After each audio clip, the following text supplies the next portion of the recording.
നമസ്കാരം. പൊതുവേദിയിലേക്ക് സ്വാഗതം. ഇന്ന് ഒരു വലിയ വിവാദം ഉയരുകയാണ്. കഴിഞ്ഞ ദിവസം മഹാരാഷ്ട്രയിലെ ഒരു BJP മന്ത്രി ഒരു പ്രസ്താവന നടത്തി. കേരളം ഒരു മിനി പാകിസ്ഥാനാണെന്ന്. ഇന്നതിനെ ശക്തമായി വിമർശിച്ച് മുഖ്യമന്ത്രി പിണറായി വിജയൻ രംഗത്തെത്തി. ഇത്തരം വിദ്വേഷ പരാമർശങ്ങൾ നടത്തുന്ന ആളുകൾക്ക് മന്ത്രിസ്ഥാനത്ത് തുടരാൻ അർഹതയില്ല എന്ന് മുഖ്യമന്ത്രി വ്യക്തമാക്കി. എന്നാൽ പാകിസ്ഥാനിലെ സാഹചര്യങ്ങളോട് താൻ കേരളത്തെ താരതമ്യം ചെയ്യുകയാണ് എന്നാണ് നിതീഷ് റാണയുടെ വിശദീകരണം. ഈ മിനി പാകിസ്ഥാൻ ആണ് കേരളം എന്ന തരത്തിലേക്ക് ചിന്തിക്കാൻ BJP മന്ത്രിയെ പ്രേരിപ്പിച്ച ഘടകമെന്ത് എന്നാണ് പൊതുവേദി ഇന്ന് ചർച്ച ചെയ്യുന്നത്. എല്ലാവർക്കും പൊതുവേദിയിലേക്ക് സ്വാഗതം.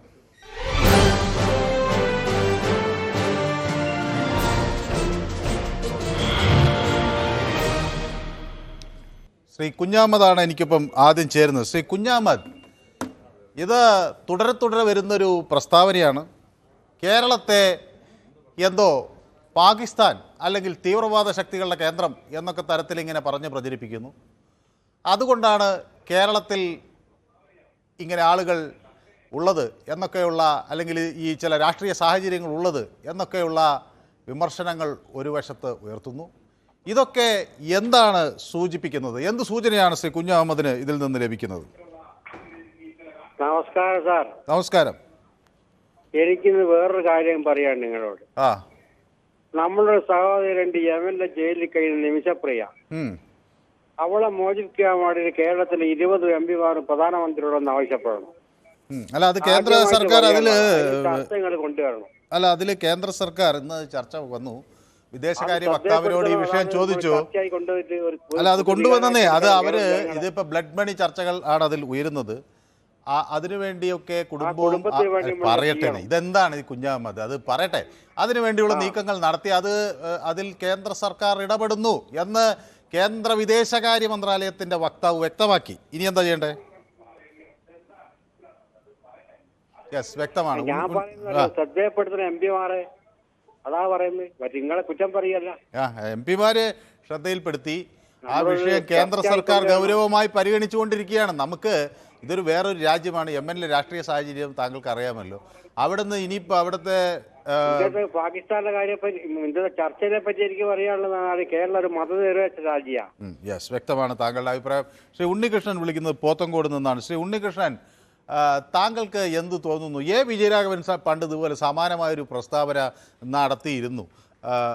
പ്രിയങ്ക ഗാന്ധിയുടെ റാലിയിൽ ചില മോശപ്പെട്ട മത പ്രവണതകൾ ഉണ്ടായിരുന്നു എന്നൊക്കെ. അതിൻ്റെ ചുവട് പിടിച്ചാണോ ഈ മന്ത്രി ഇതൊക്കെ പറയുന്നത്? അതോ ഈ കേരളത്തിൽ ജയിക്കാൻ കഴിയാത്ത സാഹചര്യം കൊണ്ടാണോ? നിങ്ങളൊരു കാര്യം മനസ്സിലാക്കണം കേട്ടോ. പിന്നെ കേരളത്തിലും BJP-ക്കാരുണ്ട്. ഇവിടുത്തെ നേതാക്കന്മാര് ഇറക്കുന്ന പ്രസ്താവനകൾ അങ്ങോട്ട് കൊടുക്കാൻ അവർക്ക് ഇവിടെ ഉള്ളവർക്ക് അറിയാം. അവര് പറയും ഇവിടുത്തെ ഇടതുപക്ഷത്തിന്റെ മന്ത്രിമാരും MLA-മാരും പാർട്ടി നേതാക്കളും എല്ലാം ഇവിടെ ഭീകരവാദികളാണ് വോട്ട് ചെയ്ത് ജയിപ്പിച്ചതെന്നും ഇവിടെ തീവ്രവാദികളാണ് വോട്ട് ചെയ്ത് ജയിപ്പിച്ചതെന്നാണ് പറയുന്നത്. അതുകൊണ്ട് നിങ്ങൾ കുറയ്ക്കേണ്ടെന്ന് ഇവിടുന്ന് അങ്ങോട്ട് റിപ്പോർട്ട് കൊടുത്താണ്. ഇവിടെ ആരും മോശമല്ലല്ലോ. ഇവിടുന്ന് പറയുന്നത് തീവ്രവാദികളൊന്നല്ലേ അവരെ വിളിക്കണം. അത്രയും കടുപ്പിച്ചവർ പറഞ്ഞില്ലല്ലോ. ഏതോ ഒരു ഒരു പക്വതയില്ലാത്തവരുത് ഇങ്ങനെയല്ലേ പറഞ്ഞോളൂ, മിനി പാകിസ്ഥാൻ എന്നല്ലേ പറഞ്ഞോളൂ. പക്ഷെ ഇവിടുത്തെ മന്ത്രി പറഞ്ഞ തീവ്രവാദികൾ വോട്ട് ചെയ്ത് ജയിച്ചു എന്നാണ്. അതിനെയല്ലേ നമ്മൾ പ്രതിരോധിക്കേണ്ടത്. ഇത് ഒരു മിനി പാകിസ്ഥാൻ എന്നൊക്കെ ഇതിന് മുമ്പൊക്കെ നമ്മളെ മലപ്പുറം രൂപീകരിക്കുന്ന സമയത്തൊക്കെ ഇതിന്റെ അപ്പുറം പറഞ്ഞു ഞങ്ങള് എന്റെ കുഞ്ഞുനാളിൽ ഞാൻ കേട്ടിട്ടുണ്ട്.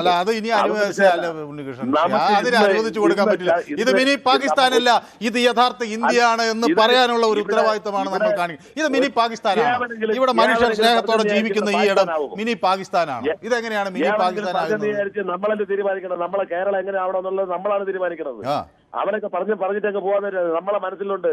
ഇവിടെ എന്താണെന്നുള്ളത് നമ്മളെ മനസ്സിലുണ്ട്. അതുപോലെ ഇവിടെ നടക്കൂ. നമുക്കിന്ന് വിഷയം ഇതല്ലല്ലോ. ഒരു പാവപ്പെട്ടവനെ വെട്ടി നുറുക്കി കഷ്ണമാക്കിയിട്ടിട്ട് അവനെ സുഖവാസത്തിന് വിട്ടിട്ട് നിങ്ങൾ ഇവിടെ കണ്ണു തുറന്ന് നിങ്ങൾ ചർച്ചയെടുത്തു. അത് വേറെ വിഷയം.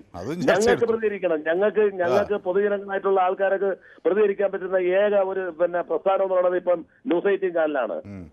ഇത് വേറെ ഒരു ചാനലുകാരന്മാരും തുറക്കാത്തതുകൊണ്ടാണ് നമ്മൾ നിങ്ങളടുത്ത് പരാതി പറയണത്. നിങ്ങൾ അതല്ലേ ഇന്ന് ചർച്ചയ്ക്ക് എടുക്കാനുള്ള വിഷയമായിരുന്നു. എല്ലാ വിഷയങ്ങളും ഒരു മനുഷ്യനെ വെട്ടിമുറുക്കി കഷ്ണം 51 കഷ്ണമാക്കിയിട്ട് അവനെയൊക്കെ സുഖിക്കാൻ വിട്ട ഈ ഗവൺമെന്റിന്റെ രീതി ഏതെങ്കിലും രാഷ്ട്രീയക്കാരന്മാർക്ക് ഇതിനെ കുറിച്ച് അഭിപ്രായം പറയാണ്ടെന്നെങ്കിലും ചോദിക്കാനുള്ളത്. ഈ മിനിയും കിനിയൊക്കെ അവിടെ കിടക്കട്ടെ, നമുക്ക് പിന്നെ എടുക്കാൻ സൗകര്യം പോലെ. ഈ പറഞ്ഞു വിട്ടിരിക്കുന്നവന്മാരാ പിന്നെ ഡബിൾ പിന്നെ ജീവപര്യന്തത്തിന് ശിക്ഷിച്ചവന്മാരാണ്. നിങ്ങൾ മറന്നുപോലെ ഞാൻ അകത്ത് കിടന്ന ഞാൻ ഇതിനെക്കാളും ചെറിയൊരു കുറ്റം ചെയ്തിട്ട് ഞാൻ അകത്ത് കിടന്നാൽ എന്റെ അമ്മയെ കാണാനെന്ന് പറഞ്ഞു കഴിഞ്ഞാൽ എന്നെ വിടുവോ?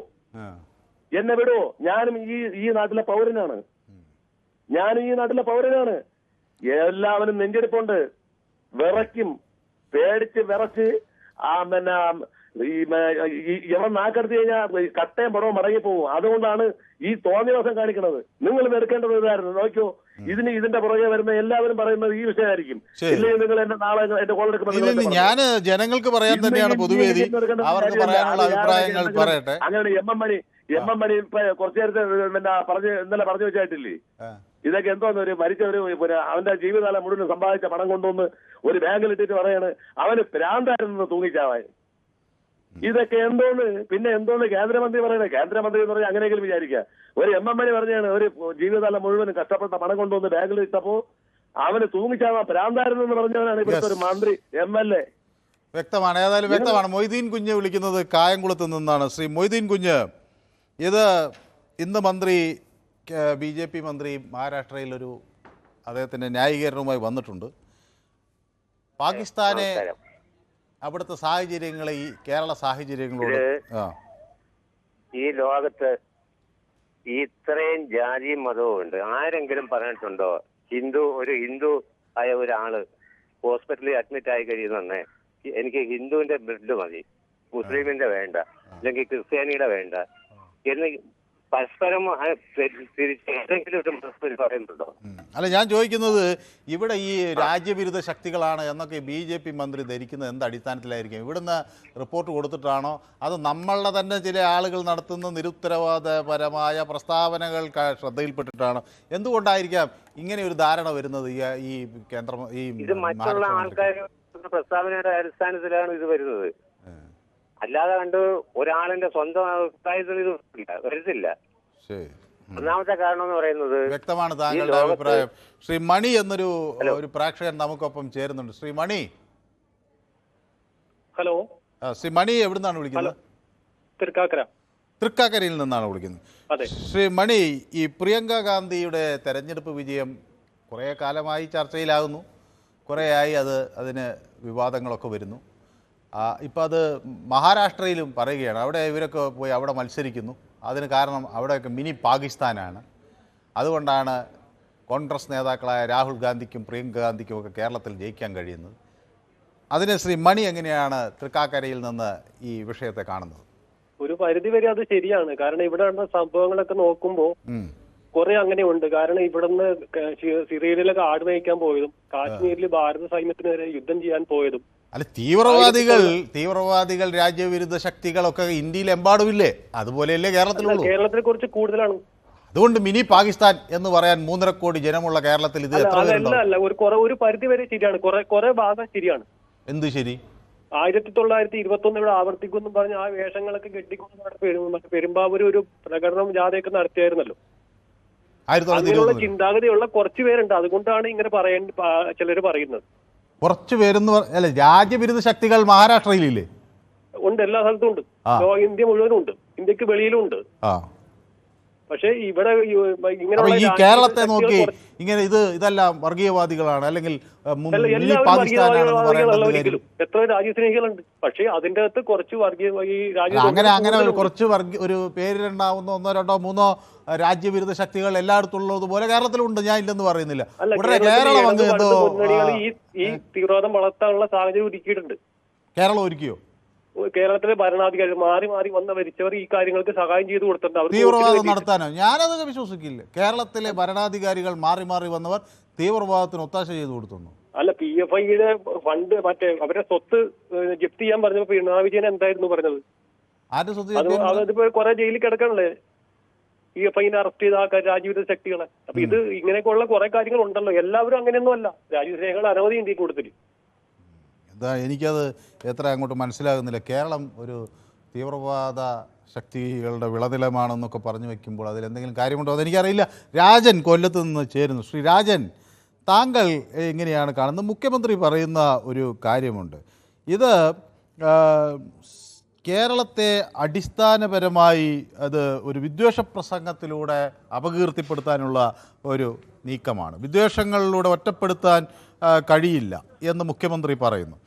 ഇത് ഭരണഘടനയെ അവഹേളിക്കുന്ന ഒരു സത്യപ്രതിജ്ഞാ ലംഘനമാണ് നടത്തിയത് എന്ന് മുഖ്യമന്ത്രി പറഞ്ഞു. ശ്രീ രാജൻ, ഈ മുഖ്യമന്ത്രിയുടെ പ്രതികരണത്തെ എങ്ങനെയാണ് നോക്കിക്കാണുന്നത്?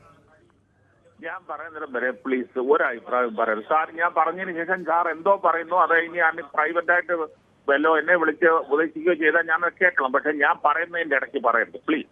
അല്ല, അങ്ങനെയല്ല. ഞാൻ അതിൻ്റെ ഇടയിൽ ഒരു കാര്യം പറയും. ഞാൻ അഭിപ്രായങ്ങൾ പറയുമ്പോൾ അതിന് ഞാൻ വിമർശിക്കാറില്ല. നിങ്ങളിപ്പോൾ BJP കുറ്റം പറയുന്നു, CPM-കാർ CPM-ന് BJP-കാർ കുറ്റം പറയുന്നു. ഞാൻ പലപ്പോഴും അത് കേട്ട് നിൽക്കാറാണ് പതിവ്.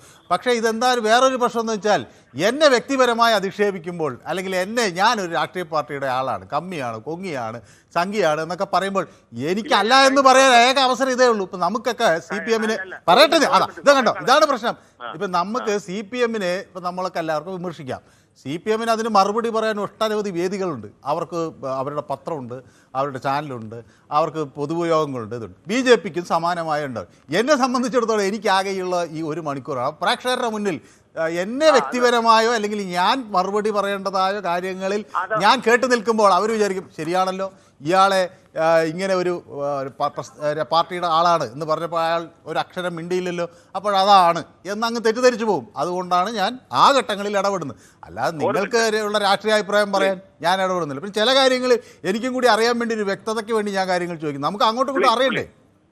പ്ലീസ്. ഇനി സാറിനെ ഞാൻ വ്യക്തിപരമായിട്ട് അധിക്ഷേപിക്കുകയോ ഞാൻ സാറിനെ എപ്പോഴും ഉയർത്തിയിട്ടേ ഉള്ളൂ. അത് പോട്ടെ. ഇനി ഞാൻ പറയാൻ പോകുന്നത് PP നിവ്യ നവീൻ ബാബുവിനെ കത്തിയെടുത്ത് കുത്തി കെട്ടി തൂക്കി 8 ദിവസം എല്ലാ ചാനലും ആഘോഷിച്ചു.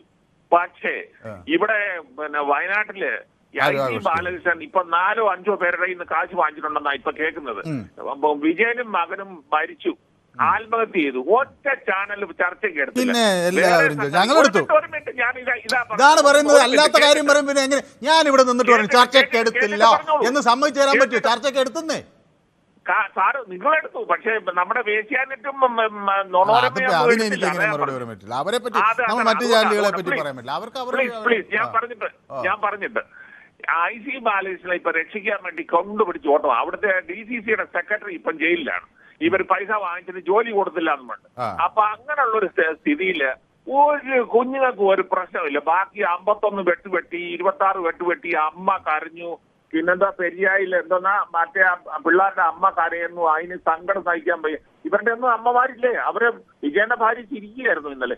അത് പോട്ടെ. ഇനിയും ഈ ഭാഗത്തോട്ട് വരാം. പിന്നെ നമ്മുടെ പപ്പും പിങ്കി ഇവിടെ വന്ന് മത്സരിക്കാനുള്ള കാരണം നമ്മുടെ രാജ്യത്തിന്റെ ഒരു പ്രതിപക്ഷ നേതാവിനെ ആളുകൾ അങ്ങനെ വിളിക്കരുത്. അല്ല ശ്രീരാജൻ, നമുക്ക് അദ്ദേഹത്തിന് ഒരു പേരുണ്ടല്ലോ, രാഹുൽ ഗാന്ധി. ആയിക്കോട്ടെ. ഇനി മമ്മിയും പിന്നെ വഡോദരയും കൂടെ വരാൻ എന്തോന്നാ അങ്ങനെ പേര് വധേര, അങ്ങനെ കൂടെ വരാനേ ഉള്ളൂ. ബാക്കി പിന്നെ ഞാൻ കേട്ടത് അവരൊക്കെ ദക്ഷിണേന്ത്യയിലും ഉത്തരേന്ത്യയിലും ഒക്കെ ഒരേ സമയം മത്സരിച്ചിട്ടുള്ള ആളുകളാണ്. പ്രിയങ്ക ഗാന്ധി കാസർഗോഡ് മത്സരിച്ചിട്ടില്ല, കർണാടകയിൽ മത്സരിച്ചിട്ടില്ല. ഇപ്പം പിന്നെ അവിടെ എന്താ മത്സരിക്കാൻ കാരണം 45% മുസ്ലിങ്ങളാണ് അവിടെ ഉള്ളത്. 25% ഞങ്ങളുടെ ജാതിയിൽപ്പെട്ട കുറെ മതേതര ആൾക്കാരുണ്ട്. ഒരു പിന്നെ കോൺഗ്രസ് ആണ് നിൽക്കുന്നത്. എന്റെ പൊന്നു ശ്രീരാജൻ, എന്താണ് ഈ ഞങ്ങളുടെ ജാതി എന്ന് പറയുന്നത്? മനുഷ്യ ജാതിയാന്നേ. ഈ ജാതിയും ഇതൊക്കെ എടുത്ത് മനുഷ്യജാതി അല്ല. അങ്ങനെ ഉണ്ടെങ്കിൽ ET മുഹമ്മദ് ബഷീറിനെ മറ്റേ തൊപ്പിക്കാരനെ എന്തിനാ അവിടെ സ്ഥിരമായിട്ട് നിർത്തുന്നത്? എന്താ അവർക്ക് ഹിന്ദുവിനെ നിർത്താൻ? മതമാണ് ഞങ്ങൾക്ക് വലുതെന്ന് പറഞ്ഞത് ഷാജിയാണ്, ഇഞ്ചി ഷാജി. എന്തിനാ ആ കാര്യം പറഞ്ഞത്? അപ്പൊ ഇത് പാകിസ്ഥാൻ തന്നെയാണ്. അതുകൊണ്ടാണ് അവർ അത്രയും ദൂരം ഇവിടെ വന്ന് മത്സരിച്ചത്. ഒരു സംശയവുമില്ല ആ കാര്യത്തിൽ. ഇത് കേരളം പാകിസ്ഥാനാണെന്നോ? ഏതായാലും എനിക്കറിയില്ല ഇത്തരം. ശ്രീ രാജൻ ഒരു പക്ഷേ എന്താണ് ഉദ്ദേശിച്ചെന്നത് ഏതായാലും ഫോൺ കട്ട് ചെയ്ത്. ജയ എന്നൊരു പ്രേക്ഷക നമുക്കിപ്പം കൊല്ലത്ത് നിന്ന് ചേരുന്നുണ്ട്. Shrimati Jaya, happy new year ആഘോഷിക്കേണ്ട വേളയാണ്. നമ്മളെല്ലാവരും പുതുവത്സരത്തെ വരവേൽക്കുകയാണ്. അപ്പോഴാണ് ഇങ്ങനെ ഒരു പരാമർശം വരുന്നത്. വലിയ തോതിൽ അത് ചർച്ചയാകുന്നു. ശ്രീമതി ജയയ്ക്ക് എന്ത് തോന്നുന്നു? നമ്മുടെ കേരളത്തിൽ അങ്ങനെ മിനി പാകിസ്ഥാൻ എന്ന് വിളിക്കാവുന്ന തരത്തിലേക്ക് കാര്യങ്ങൾ അതപ്പതിക്കുന്നുണ്ടോ? അതോ നമ്മുടെ മുഖ്യമന്ത്രി? നമസ്കാരം മനു. ആ പറഞ്ഞവർക്കുണ്ടല്ലോ നല്ല ലെവലിലുള്ള ആൾക്കാരല്ല അവര് കേരളത്തിന്റെ പ്രത്യേകത മനസ്സിലാക്കിയിട്ടില്ല. നമ്മൾ എല്ലാ ജാതിക്കാരും ഒരുമിച്ച് ജീവിക്കുന്ന, നമ്മൾ കോളേജിലൊക്കെ പഠിക്കുമ്പോൾ മുസ്ലിം പിള്ളേർ കൂട്ടുകാരുണ്ട്, അവര് നോയമ്പ് പിടിക്കാറുണ്ട്. നമ്മൾ എന്തെങ്കിലും അറിയാറുണ്ടോ? അവര് നോയമ്പ് പിടിക്കുന്നു, നമ്മൾ ഹിന്ദുക്കള് ഓണം ആഘോഷിക്കുന്നു. അതൊന്നും ഈ പറഞ്ഞ ആളിന് പുള്ളിയെ കാണുമ്പോൾ തന്നെ അറിയാം, ഒരു വട്ട് കേക്ക് പോലെ ഇരിക്കുക, പുള്ളിക്ക് മനസ്സിലാവുന്നില്ല. അതുകൊണ്ടാണ് അങ്ങനെ പറയുന്നത്. പിന്നെ നമുക്ക് മിനി പാകിസ്ഥാൻ എന്ന് പറഞ്ഞാല് BJPയുടെ പല നേതാക്കന്മാരും പാകിസ്ഥാനിൽ നിന്ന് വന്നവരുണ്ട്. അപ്പൊ അതുകൊണ്ട് അവർക്ക് അത് അങ്ങനെ ഫോളോ ചെയ്യാനേ പറ്റുള്ളൂ മനു. അതുകൊണ്ടാണ് അങ്ങനെ പറയുന്നത്. ഇന്നലെ ഞാൻ വിളിച്ചിരുന്നു, ഞാൻ ശ്രമിച്ചു. അന്നേരം ഉഗ്രൻ സ്റ്റണ്ട് നടക്കുന്ന അവിടെ ചെയ്തെന്നോ വേണ്ടോ പറയുന്ന ഒരാള് നമ്മുടെ ഒരു പൊതുവേദിയുടെ ഒരു സ്ഥിരം പ്രേക്ഷകനാണ്. സംസാരിക്കുമ്പോഴേ നമ്മള് മറ്റുള്ളവർ കാത്തിരിക്കുന്നുണ്ട്. അവര് വെയിറ്റ് ചെയ്തിരിക്കുമ്പോ ഒരാൾക്ക് ഒരു അരമണിക്കൂർ, ഒന്നാമതും മുമ്പേ സമയം കിട്ടാതെ ഇപ്പൊ 1 മണിക്കൂറായി, അയാൾക്ക് തന്നെ അരമണിക്കൂർ. അന്നേരം കട്ട് ചെയ്യണം മനു. അങ്ങനെയുള്ള ആൾക്കാരെ അപ്പൊ പിന്നെ പറയും ഇത് ഞാൻ ഇപ്പൊ അവര് വന്ന് അവരുടെ കാര്യം പറയുമ്പോൾ കട്ട് ചെയ്യുന്നു. പ്രത്യേകിച്ച് അല്ല, അത് മനുവിനെ അറിയാവുന്നവർക്ക് അറിയാവില്ല, മറ്റുള്ളവർക്കെല്ലാം മനുവിനെ മനസ്സിലായിട്ടുണ്ടല്ലോ. ഈ 1-2 ആൾക്കാർ ഇപ്പൊ മുമ്പേ വിളിച്ച ആള് സെയ്ത് എന്നൊക്കെ പറയുന്ന ആൾക്കാര് മനഃപൂർവ്വം ഇൻസൾട്ട് ചെയ്യാൻ വേണ്ടിയാ. അപ്പൊ അത് ഒന്നേല് ആ കോള് കണക്ട് ചെയ്യരുതെന്ന് അവരോട് പറയണം. ഇല്ലെങ്കിൽ മനുവിന് ഇൻസൾട്ടിങ് ആകുമ്പോ അത് കട്ട് ചെയ്യണം എന്നാണ് ഞാൻ പഠിച്ചു വെച്ചിരിക്കുന്ന തത്വം. എനിക്കറിയില്ല അത് ശരിയാണോ എന്ന്. എന്തുമാതിരി സമയം ഞാൻ കാത്തിരുന്നെന്നറിയാവോ? ബെല്ലടിക്കുന്നുണ്ട്, അവർക്ക് കണക്ട് ചെയ്യാൻ പറ്റുന്നില്ല. ഹസ്ബൻഡും വിളിച്ചു, കണക്ട് ചെയ്യാൻ പറ്റുന്നില്ല. അങ്ങനെ എത്ര പേര് വിളിച്ചു കാണും ഇതിന്റെ ഇടയ്ക്ക്. അങ്ങനെ പ്ലീസ് അങ്ങനെ സമയം കളയരുത് മനു. ഏതായാലും വ്യക്തമാണ് താങ്കളുടെ അഭിപ്രായം. റഷീദ് കൊയിലാണ്ടിയിൽ നിന്ന് ചേരുന്നു. ശ്രീ റഷീദ്, ഈ മന്ത്രി പറയുന്നത്, BJP മന്ത്രി പറയുന്നത് കേരളത്തിൽ ഹിന്ദുക്കളുടെ ജനസംഖ്യ കുറയുന്നത് എല്ലാവരെയും ആശങ്കപ്പെടുത്തുന്നു എന്നാണ് അദ്ദേഹം പറയുന്നത്. ഹിന്ദുക്കളെ മതപരിവർത്തനം ചെയ്യുന്നത് ദൈനംദിന കാര്യമായി മാറുന്നു. ഹിന്ദു സ്ത്രീകളെ ലക്ഷ്യം വെച്ച് ലവ് ജിഹാദുകൾ നടക്കുന്നു. ഇതൊക്കെ കേരളത്തിലെ സാഹചര്യമാണ്. കേരളത്തെ പാകിസ്ഥാനുമായി ഞാൻ താരതമ്യം ചെയ്യുകയാണ് എന്നൊക്കെയാണ് അദ്ദേഹം പറയുന്നത്. ഇത് കേട്ടിട്ട് ശ്രീ റഷീദിന് എന്ത് തോന്നുന്നു? ശ്രീ റഷീദ് കേൾക്കാമോ? ചെറിയ ഒരു പ്രശ്നമുണ്ട്, എന്നാൽ ഞാൻ പറയുകയാണ്. ന്യൂസ് 18 കേരളയിലെ പ്രിയപ്പെട്ട പ്രേക്ഷകർക്കും മനു അടക്കമുള്ള ന്യൂസ് 18 മുഴുവൻ പ്രിയപ്പെട്ടവർക്കും ഞാൻ പുതുവർഷ ആശംസകൾ നേരുകയാണ് തുടക്കത്തിൽ. സന്തോഷം. ശ്രീ റഷീദിൻ്റെ കുടുംബത്തിനും കൊയിലാണ്ടിയിലെ നല്ലവരായ നാട്ടുകാർക്കും അതുപോലെ റഷീദിന് പ്രത്യേകിച്ചും ഒക്കെ ന്യൂസ് 18ൻ്റെയും അഭിനന്ദനങ്ങളും പുതുവത്സരാശംസകളും അറിയിക്കണം അവരെ. മഹാരാഷ്ട്രയിലെ ഒരു മന്ത്രി പറഞ്ഞതിന്റെ അടിസ്ഥാനപ്പെടുത്തിയിട്ടുള്ള ഒരു ചർച്ചയാണ് ഇന്നത്തെ ഈ വിഷയം. യഥാർത്ഥത്തിൽ കേരളത്തിലെ മുഴുവൻ ജനങ്ങളെയും അപമാനിക്കുന്ന രൂപത്തിലാണ് ആ പരാമർശം എന്നൊന്ന് നാം മനസ്സിലാക്കണം. നമ്മുടെ ഈ വിജയരാഘവൻ പറഞ്ഞതിനെ കേട്ട് ശ്രദ്ധയിൽപ്പെട്ട അങ്ങനെ വല്ലതും ആയിരിക്കുമോ ഈ മന്ത്രി ഇത് ഇങ്ങനെയുള്ളൊരു ധാരണ വരുത്താൻ? ഇതിന് വടി കൊടുത്ത് അടി വാങ്ങുക എന്നൊക്കെ പറയാറുണ്ട് പണ്ടൊക്കെ, അങ്ങനെ ഒരു പഴമൊഴി ഉണ്ടല്ലോ. കാരണം വിജയരാഘവൻ പറഞ്ഞത് ഏറ്റെടുത്തുകൊണ്ട് ഈ കേരളത്തെ ജനാധിപത്യ മതേതര മൂല്യങ്ങളെ മുറുകെ പിടിക്കുന്ന ഒരു ജനതയെ മുഴുവൻ അപമാനിക്കുന്ന തരത്തിലാണ് അദ്ദേഹത്തിന്റെ പ്രസ്താവന. അതുകൊണ്ട് തന്നെ കേരളത്തിലെ മുഴുവൻ ആളുകളും അതിനെതിരെ പ്രതികരിക്കണം. രാഹുൽ ഗാന്ധിയും പ്രിയങ്ക ഗാന്ധിയും വയനാട്ടിൽ മത്സരിച്ച് ജയിച്ചത് അവിടുത്തെ തീവ്രവാദികളുടെയും ഭീകരവാദികളെയും വോട്ടുകൊണ്ടാണ് എന്ന് പറയുമ്പോൾ ഈ പറയുന്ന ആളുകൾ ഏത് വിഭാഗത്തിൽപ്പെട്ടതാണെന്ന് കൂടി പറയണം. അവർ മുസ്ലിം വിഭാഗത്തെയായിരിക്കും ഉദ്ദേശിക്കുന്നത്. ആ മുസ്ലിം വിഭാഗത്തിലെ ആളുകൾ തെരഞ്ഞെടുത്ത് വിജയിപ്പിച്ചത് മുസ്ലിമിനെയാണോ? അല്ലല്ലോ. അതെ, അതൊരു വലിയ പ്രസക്തമായ ചോദ്യമാണ്. അങ്ങനെയാണെങ്കിൽ അവർ ഒരു മുസ്ലിമിനെ ആയിരുന്നല്ലോ തെരഞ്ഞെടുത്ത് വിജയിപ്പിക്കേണ്ടത്. അങ്ങനെയായിരുന്നല്ലോ വേണ്ടത്. അപ്പൊ ഇതിനൊന്നും ഒരു അടിസ്ഥാനവുമില്ല. ഒരു അടിസ്ഥാനവുമില്ലാത്ത വളരെ ദുർബലമായ ആരോപണത്തെ നമ്മൾ വല്ലാതെ അത് വലുതാക്കുകയാണ്. ആ വലുതാക്കേണ്ടത് ആവശ്യമില്ല. ഇത്തരം ആളുകളെ, ഇത്തരം ഛിദ്രശക്തികളെ നമ്മൾ ഏത് വിധത്തിലാണ് കൈകാര്യം ചെയ്യുന്നത് എനിക്ക് പറയാൻ കഴിയില്ല. കാരണം അത്രമാത്രം നമ്മൾ ചാനലിൽ കൂടെ സംസാരിക്കുമ്പോൾ നമ്മൾ അതിന്റെ മാന്യതയും അതിന്റെ മറ്റെല്ലാ സംഗതികളും കീപ്പ് ചെയ്തുകൊണ്ടേ നാം സംസാരിക്കാൻ പാടുള്ളൂ. അതുകൊണ്ട് തന്നെയാണ്. കാരണം ഇത്തരം ഒരു പരാമർശത്തെ നമ്മൾ കേരളം മൊത്തം ജനങ്ങളും ഇതിനെതിരെ ശബ്ദമുയർത്തണം. അത് രാഷ്ട്രീയ മറ്റെല്ലാ ചിന്താഗതികളും മാറ്റിവെച്ചുകൊണ്ട് നമ്മുടെ ഒരു പ്രദേശത്തെ, നമ്മുടെ കേരളത്തെയാണ് അവർ അപമാനിക്കുന്നത്. ആ അപമാനിക്കുന്നുണ്ടെങ്കിൽ തീർച്ചയായും നമ്മൾ ഒന്നിച്ചെതിർക്കണം എന്നാണ് എൻ്റെ അഭിപ്രായം. യെസ്, വ്യക്തമാണ് താങ്കളുടെ അഭിപ്രായം. അനിയൻകുട്ടൻ ചേരുന്നത് പത്തനംതിട്ടയിൽ നിന്നാണ്. ശ്രീ അനിയൻകുട്ടൻ, താങ്കൾ എങ്ങനെയാണ് ഈ വിഷയത്തെ കാണുന്നത്? നമസ്കാരം. നമസ്കാരം. ന്യൂ ഇയർ ആഘോഷിക്കുകയാണോ അനിയൻകുട്ട? ന്യൂ ഇയറാ. എന്നാലും ചെറിയൊരു ആശംസ സാറിന് നേരിടുകയാണ്. സാർ വേണം ഇന്ന് ഈ ന്യൂസ് സൈറ്റിൽ വരാൻ. മറ്റുള്ളവരെ കൊണ്ട് അത്രയും വലിയ ഈ ചില കാര്യങ്ങൾ പറയുന്നവർക്ക് തക്ക മറുപടി കൊടുക്കാൻ സാറിനെ പറ്റുള്ളൂ. കൊടുക്കണം. സാറ് മാത്രമേ ഇതിനകത്ത് വരാവുള്ളൂ. ഞാൻ 2 ദിവസം വിളിച്ചിട്ടൊന്നും കിട്ടിയില്ല. സാർ ഇന്നലെ ഒന്നുമില്ല. 2 സാർ തന്നെ ഇതിൽ പങ്കെടുക്കണം. ചില വിവരമില്ലാത്ത ദോഷികളൊക്കെ വന്ന് ഓരോന്നൊക്കെ പറഞ്ഞിട്ട് പോകും. അതിനൊക്കെ തക്ക മറുപടി സാർ കൊടുക്കുന്നുണ്ട്. അത് കേട്ട് ഇന്നലെയൊക്കെ നല്ല കയ്യടിയായിരുന്നു ഞങ്ങൾ. ഇനി നമ്മുടെ ആ വിഷയത്തിലോട്ട് പോകാം സാർ. മിനി പാകിസ്ഥാൻ BJPയുടെ, അത് BJPയുടെ ഒരു മന്ത്രി തന്നെയല്ല, ദേശീയ നേതാക്കളും സംസ്ഥാന നേതാക്കളും എല്ലാം ഇങ്ങനെ പറഞ്ഞുകൊണ്ടിരിക്കുക.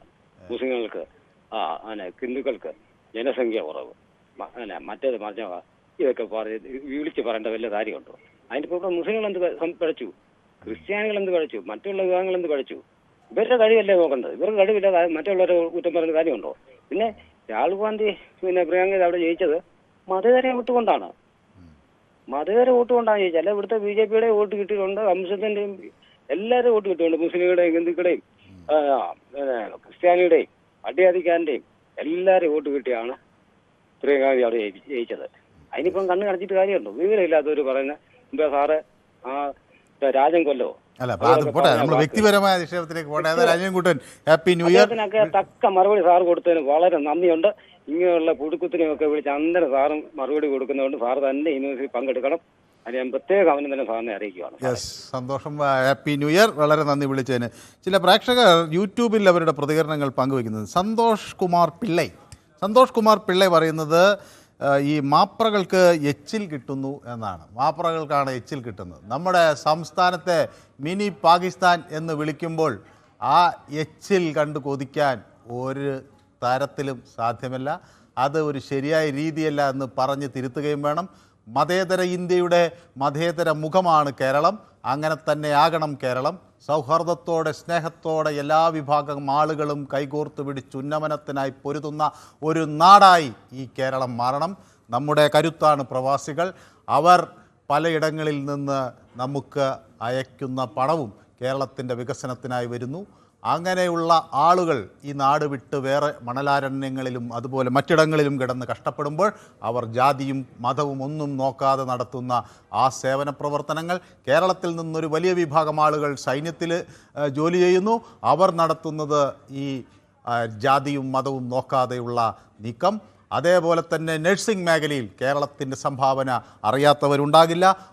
വരുന്ന രോഗി രക്തം വാർന്നൊലിക്കുമ്പോൾ അത് ഹിന്ദുവാണോ മുസ്ലിമെന്നോ ആണോ എന്ന് നോക്കാത്ത അനേകായിരം നഴ്സുമാരുള്ള കേരളം. അങ്ങനെ ഒരു നാടിനെ നോക്കി ഇത് മിനി പാകിസ്ഥാനാണ് എന്ന് വിളിക്കാൻ ആരും പാടില്ല. അങ്ങനെ വിളിക്കുന്നവരെ പിന്തുണയ്ക്കാനും പാടില്ല. ശ്രീ സന്തോഷ് കുമാർ പിള്ളை. ജയകുമാർ പറയുന്നു, സാർ നമസ്കാരം. വിജയരാഘവൻ കേരളത്തെ പറ്റി പറഞ്ഞത് നമ്മൾ കേട്ടല്ലോ. അപ്പോൾ അതിൽ അതിശയമില്ല. പിണറായി വിജയനും പാർട്ടിയുമാണ് ഇതിന് വളം വെച്ച് കൊടുത്തത് എന്ന് ജയകുമാർ പറയുന്നത്. ചില സമയത്ത് ഇത്തരം പ്രയോഗങ്ങൾ അപകടമാകുമോ എന്ന സംശയം ഉണ്ട്. ജയൻ ടി പറയുന്നു, ഈ അദ്ദേഹം രാഹുൽ ഗാന്ധിയും അതുപോലെ പ്രിയങ്ക ഗാന്ധിയും ഒക്കെ കൊടിയും പിടിച്ച് നടക്കുമ്പോൾ പാകിസ്ഥാനാണെന്ന് തോന്നിയില്ലെങ്കിൽ അത്ഭുതമുള്ളൂ. പച്ച അങ്ങനെ പാകിസ്ഥാൻ എഴുതി കൊടുത്തൊരു നിറമല്ല. അത് ഹരിതാപമായ ഒരു പ്രതീകമാകുന്നൊരു നിറമാണ്. അത് അങ്ങനെ പാകിസ്ഥാൻ്റെ കൊടി പച്ചയാണ് എന്നുള്ളതുകൊണ്ട് പാകിസ്ഥാൻ ആണ് പച്ച മുഴുവൻ പാകിസ്ഥാൻ എഴുതി കൊടുക്കുക എന്നുള്ള തരത്തിലൊക്കെ ചിന്തിക്കുന്നത്, അല്ലെങ്കിൽ പച്ച ഒരു മതത്തിൻ്റെ നിറമാണെന്നൊക്കെ ചിന്തിക്കുന്നതിന് എങ്ങനെയാണ് എനിക്ക് അതൊന്നും ന്യായീകരിക്കാൻ കഴിയുമോ എന്ന് എനിക്കറിയില്ല. ഏതായാലും ജയൻ ടി ജയൻ എന്താണ് ഉദ്ദേശിക്കുന്നതെന്ന് എനിക്ക് മനസ്സിലാകുന്നില്ല. രഘുനന്ദനൻ പറയുന്നത് വ്യത്യസ്ത രാഷ്ട്രീയക്കാർ അനാവശ്യ പരാമർശങ്ങൾ ഒഴിവാക്കാൻ ശ്രമിച്ചാൽ നമ്മുടെ നാട്ടിൽ സമാധാനം പുലരുമെന്നാണ്. എനിക്ക് ഈ രഘുനന്ദനൻ്റെ പരാമർശങ്ങൾ പലപ്പോഴും വളരെ വളരെ ശ്രദ്ധേയമായി തോന്നിയിട്ടുണ്ട്. കാരണം ഒരു നല്ല പ്രേക്ഷകൻ എന്ന നിലയിൽ അദ്ദേഹം വളരെ കൃത്യമായ നിലപാടുകളാണ് പലപ്പോഴും സ്വീകരിക്കുന്നത്. നമ്മളെല്ലാവരും നമ്മുടെ വാക്കുകൾ ഉപയോഗിക്കുമ്പോൾ അത് വളരെയധികം ശ്രദ്ധിക്കാനൊക്കെ ഉള്ളൊരു ശ്രമം നടത്തണം എന്ന് പറയുന്നു. ശ്രീജിത്ത് പി എനിക്ക് ഹാപ്പി ന്യൂ ഇയർ സന്ദേശം അയച്ചിരിക്കുന്നു. ശ്രീജിത്ത് പിക്ക് എൻ്റെ ഹാപ്പി ന്യൂ ഇയർ സന്ദേശം. ചിലപ്പോഴൊക്കെ പൊതുവേദിയുടെ വിഷയങ്ങളെപ്പറ്റി പലപ്പോഴും അഭിപ്രായം പറയുന്ന ആളാണ് ശ്രീജിത്ത് പി. അദ്ദേഹം ചിലപ്പോൾ ഇഷ്ടമല്ലാത്ത വിഷയങ്ങളൊക്കെ വരുമ്പോൾ അതൊക്കെ അദ്ദേഹം പറയാറുണ്ട്. ഏതായാലും ഇന്ന് അദ്ദേഹം ഹാപ്പി ന്യൂ ഇയർ പങ്കുവയ്ക്കുന്നു. ശ്രീജിത്ത് പിയും അവിടെ നല്ലൊരു ആഘോഷ പരിപാടിയിൽ ആയിരിക്കും എന്ന് ഞാനും കരുതുകയാണ്. മുരളി കെ പറയുന്നത് CPM ഗവൺമെൻറ് കാണാൻ പോകാത്തത് വലിയ CM ഗവർണറെ കാണാൻ പോകാത്തത് വലിയ തെറ്റ് എന്നാണ് പറയുന്നത്. അത് രാജ്യം ദുഃഖാചരണം നടത്തുന്നത് കൊണ്ടായിരിക്കാം ഒരുപക്ഷെ അത്തരമൊരു സാഹചര്യം അല്ലെങ്കിൽ ഒരു യാത്രയയപ്പ് ഉണ്ടാകാതിരുന്നതെന്നാണ് ഞാൻ വിചാരിക്കുന്നത്. ഏതായാലും ഈ തർക്കങ്ങളൊക്കെ ഉണ്ടാകുമ്പോൾ ഈ പൊതുവേദിയുടെ ഒരു വലിയ വിഷയം, പൊതുവേദിയിൽ എപ്പോഴും തർക്കങ്ങൾ ഉണ്ടാകുന്നുണ്ട്. ഇപ്പോൾ പല ആളുകളും പല പേരുകളൊക്കെ പറയും. പക്ഷേ അവർ അടുത്ത ദിവസവും വിളിക്കുന്നു. തർക്കങ്ങളുണ്ടാകും, ചിലപ്പോൾ അഭിപ്രായ വ്യത്യാസങ്ങളുണ്ടാകും, അഭിപ്രായ ഭിന്നതകളുണ്ടാകും. അതെല്ലാം തുറന്നു പറഞ്ഞ് അടുത്ത ദിവസം വീണ്ടും നമ്മൾ സുഹൃത്തുക്കളെ പോലെ, അതായത് പല ആളുകളും എന്നോട് പറയാറുണ്ട് പൊതുവേദി എന്നത് ഒരു കുടുംബം പോലെയാണ്. വൈകുന്നേരം ഒരു കുടുംബത്തിലെ ആളുകളിരുന്ന് അവരഭിപ്രായങ്ങൾ പറയുന്നത് പോലെ ഒരു അനുഭവമാണ് പൊതുവേദി എന്ന് പല ആളുകളും പറയാറുണ്ട്. അപ്പോൾ നമ്മൾ പലപ്പോഴും വാക്കുകൾ കൊണ്ട് കലഹിക്കും, പക്ഷേ അത് നമ്മൾ മനസ്സുകൾ കൊണ്ട് കലഹിക്കുന്നില്ല. നമ്മളെല്ലാം ഒരേ കുടുംബത്തിലെ അംഗങ്ങൾ എന്ന തരത്തിലുള്ളൊരു ബോധമാണ് പൊതുവേദി നൽകുന്നത്. അതുകൊണ്ട് ഈ ഗവർണറും അതുപോലെയുള്ള തർക്കങ്ങളും ഒക്കെ അവസാന നിമിഷത്തിൽ പോയി കണ്ട് പരിഹരിച്ച് ഒന്നിച്ച് യാത്രയാക്കാവുന്നതേ ഉണ്ടായിരുന്നുള്ളൂ. എങ്കിലും അതെന്താണ് എന്നെനിക്കറിയില്ല. ചിലപ്പോൾ ഈ ദുഃഖാചരണമൊക്കെ നടക്കുന്നത് കൊണ്ടായിരിക്കാം. ദിലീപ് കുമാർ പറയുന്നു വിജയരാഘവൻ്റെ 1 മണിക്കൂർ നീണ്ട പ്രസംഗത്തിൽ 55 മിനിറ്റും സംഘപരിവാറിനെ പറ്റിയാണ് സംസാരിച്ചത്. 5 മിനിറ്റ് മുസ്ലിം തീവ്രവാദികളുടെ കാര്യമാണ് പറഞ്ഞത്. മനു ഇപ്പോൾ പാർട്ടിയെ കിട്ടണം. അല്ലല്ല, അത് ഞാൻ പാർട്ടിക്കെതിരെ പറഞ്ഞതല്ല. ശ്രീ ദിലീപ് കുമാർ പറഞ്ഞത് വളരെ ശരിയാണ്. അന്നത്തെ ആ വയനാട് സമ്മേളനത്തിൽ വിജയരാഘവൻ അദ്ദേഹത്തിൻ്റെ രാഷ്ട്രീയ നിലപാടെന്ന നിലയിൽ വളരെ ശക്തമായി തന്നെ BJPയെയും RSSനെയുമാണ് എതിർത്തത്. പക്ഷേ അതിലെ ഒരു വാക്കാണ് വലിയ വിവാദമായി വന്നത്. എനിക്ക് തോന്നുന്നത് ഈ പുറത്തേക്ക് വന്നതും ഈ ഒരു വാക്ക് മാത്രമേ ഉള്ളൂ. അത് പിന്നീട് വലിയ ചർച്ചാ വിഷയമാകുകയും അത് ഏറ്റുപിടിക്കുന്നൊരു സാഹചര്യം ഉണ്ടാകുകയും ആ വാക്ക് തെറ്റായ സന്ദേശം നൽകിയെങ്കിൽ അതും ഒക്കെ ഉണ്ടാകും. ചിലപ്പോഴങ്ങനെയാണ് നമ്മൾ പറയുന്ന ഒരുപാട് കാര്യങ്ങളിൽ ഒരു ചെറിയ കാര്യമായിരിക്കും ആളുകൾ ഏറ്റെടുക്കുക. ഏതായാലും ആ ഒരു ചെറിയ വാക്ക് പിന്നീട് ആളുകൾക്ക് തെറ്റായ സന്ദേശം നൽകുന്നതിൽ അല്ലെങ്കിൽ അതിലേക്ക് പ്രയോജനപ്പെടുത്തി കാണും. അതൊക്കെ ഉണ്ടായിട്ടുണ്ടാകാം. ഏതായാലും ഞാൻ ആ ഒരു പ്രസംഗം മുഴുവൻ അല്ലെങ്കിൽ വിജയരാഘവൻ അങ്ങനെ മൊത്തത്തിൽ മുസ്ലിം സമുദായത്തിനെതിരാണെന്നോ അല്ലെങ്കിൽ അങ്ങനെ ഏതെങ്കിലും ഒരു വിഭാഗത്തിനെതിരാണെന്നോ ഒന്നും ഞാനും വിശ്വസിക്കുന്നില്ല. തോമസ് KC പറയുന്നു അനിയൻകുട്ടൻ സിന്ദാബാദ് എന്ന്. തോമസ് KC അനിയൻകുട്ടനെ പിന്തുണയ്ക്കുന്നു. സന്തോഷം. പത്മകുമാർ പറയുന്നത് ഞാൻ എച്ചിൽ തിന്നുന്നല്ലോ എന്നാണ്. ഞാൻ അങ്ങനെ ശീലിച്ചിട്ടില്ല. ഈ പത്മകുമാറിനെ പോലെയുള്ള ആളുകളോട് എനിക്ക് പറയാനുള്ളത് ഈ ശൗചാലയ ചുമർ ചരിത്രങ്ങൾ അല്ലെങ്കിൽ ചുമർ സാഹിത്യമല്ല നമുക്കൊരു പൊതുവേദിയിൽ ആവശ്യം. പത്മകുമാർ അതിൽ ചിലപ്പോൾ നമുക്ക് വിജയിക്കാൻ കഴിയുകയായിരിക്കും. ഈ പണ്ടൊക്കെ നാട്ടിൻപുറത്ത് ചില അടി നടക്കുമ്പോൾ അവരെ ഉപദ്രവിക്കാൻ എന്തെങ്കിലും നാറുന്ന സാധനം അവർ വീട്ടിൻ്റെ മുറ്റത്ത് കൊണ്ടിടുക എന്നതൊക്കെ ചെയ്യുന്നൊരു രീതിയാണ്. അതൊന്നും ഒരു സഭ്യമായ ചർച്ചയിലല്ല. ഇപ്പോൾ ഇവിടെ തന്നെ ഈ ചർച്ചയിൽ എന്തൊക്കെ ക്ഷുഭിതരാകുന്നുണ്ട് ചില ആൾ. ഞാനിപ്പോൾ പേരെടുത്ത് തന്നെ പറയാം, ദീപു ആയാലും അല്ലെങ്കിൽ ഇപ്പോൾ ഇന്നലെ സെയ്തൊക്കെ. പക്ഷേ അവരൊക്കെ സഭ്യതയ്ക്കകത്ത് നിന്ന് തന്നെയാണ് സംസാരിക്കുന്നത്. അപ്പോൾ ഈ ശൗചാലയ ചുവറിൻ്റെ സാഹിത്യം പൊതുവേദിയിൽ കൊണ്ടുവരാതിരിക്കുന്നതാണ് നമുക്ക് നല്ലത്. അതൊക്കെ ഒരു അവനവൻ്റെ വീട്ടിലെ സംസ്കാരവും അവനവൻ്റെ അപ്ബ്രിങ്ങിങ്, നമ്മൾ വീട്ടിൽ എങ്ങനെയാണ് വളർന്നത് എന്നതിനെയൊക്കെയാണ് ഇത് പുറത്തു കൊണ്ടുവരുന്നത്. നമ്മൾ ആളുകളെ തെറി പറയുമ്പോഴോ നമ്മൾ ആളുകളെ അസഭ്യം പറയുമ്പോഴോ നമ്മളിലേക്കാണ് ആ ചെളി മുഴുവൻ വന്ന് വീഴുന്നത് എന്നത് ഓർക്കാതെ നമുക്ക് വിമർശിക്കാം. നിങ്ങൾക്ക് എന്നെ വിമർശിക്കാമല്ലോ, എത്ര വേണമെങ്കിലും വിമർശിക്കാം. അതിനാണല്ലോ 1 മണിക്കൂർ ഇത് തുറന്ന് വെച്ചിരിക്കുന്നത്. അരമണിക്കൂറാണെന്ന് അത് 1 മണിക്കൂറാക്കണം എന്നാവശ്യപ്പെട്ടു. അങ്ങനെ ചെയ്തല്ലോ. ശ്രീകുമാർ പറയുന്നു, ന്യൂനപക്ഷ രൂപീകരണം ഉണ്ടാകുമ്പോൾ ഭൂരിപക്ഷ ധ്രുവീകരണം ഉണ്ടാകുന്നത് സ്വാഭാവികം ആണ് എന്നതാണ്. അപ്പോൾ അത് സ്വാഭാവികമായും ന്യൂനപക്ഷം ഭൂരിപക്ഷം എന്നൊക്കെയുള്ള പ്രശ്നങ്ങൾ നമ്മുടെ രാജ്യത്തിനുണ്ടാക്കിയ വലിയ വിപത്തിനെക്കുറിച്ച് ഓർക്കാൻ കൂടിയുള്ള ഒരു അവസരമാകണം ഇത്. നമുക്കറിയാം, ലോകത്ത് ഇതുപോലെ ഒരു വേദനിപ്പിക്കുന്ന ഒരു വിഷയം ഇന്ത്യ പാകിസ്ഥാൻ വിഭജനം, അത് ഈ ന്യൂനപക്ഷ ഭൂരിപക്ഷ ചിന്താഗതിയിൽ നിന്ന് വന്നതാണ്. അതിനൊക്കെ അപ്പുറത്തേക്ക് വികസിത ഇന്ത്യയിലേക്ക് കുതിക്കാൻ വെമ്പൽ കൊള്ളുന്ന ഒരു നാടായി നമുക്ക് മാറണമെങ്കിൽ ന്യൂനപക്ഷവും ഭൂരിപക്ഷ ധ്രുവീകരണങ്ങൾക്കും അപ്പുറത്ത് ഒന്നിച്ചു നിൽക്കാനുള്ള ഒന്നിച്ചു നിൽക്കാനുള്ള പ്രവണതയാണ് വേണ്ടത്. നിബ്ദെക്സ് പറയുന്നു, ഇവിടെ ന്യൂനപക്ഷ വർഗീയതയും ആരും കാണുന്നില്ല എന്ന് പറയുന്നു. ന്യൂനപക്ഷമായാലും ഭൂരിപക്ഷമായാലും വർഗീയതയൊന്നും അല്ല നമ്മുടെ രാജ്യത്തിന് പുതിയ കാലഘട്ടത്തിൽ ആവശ്യം.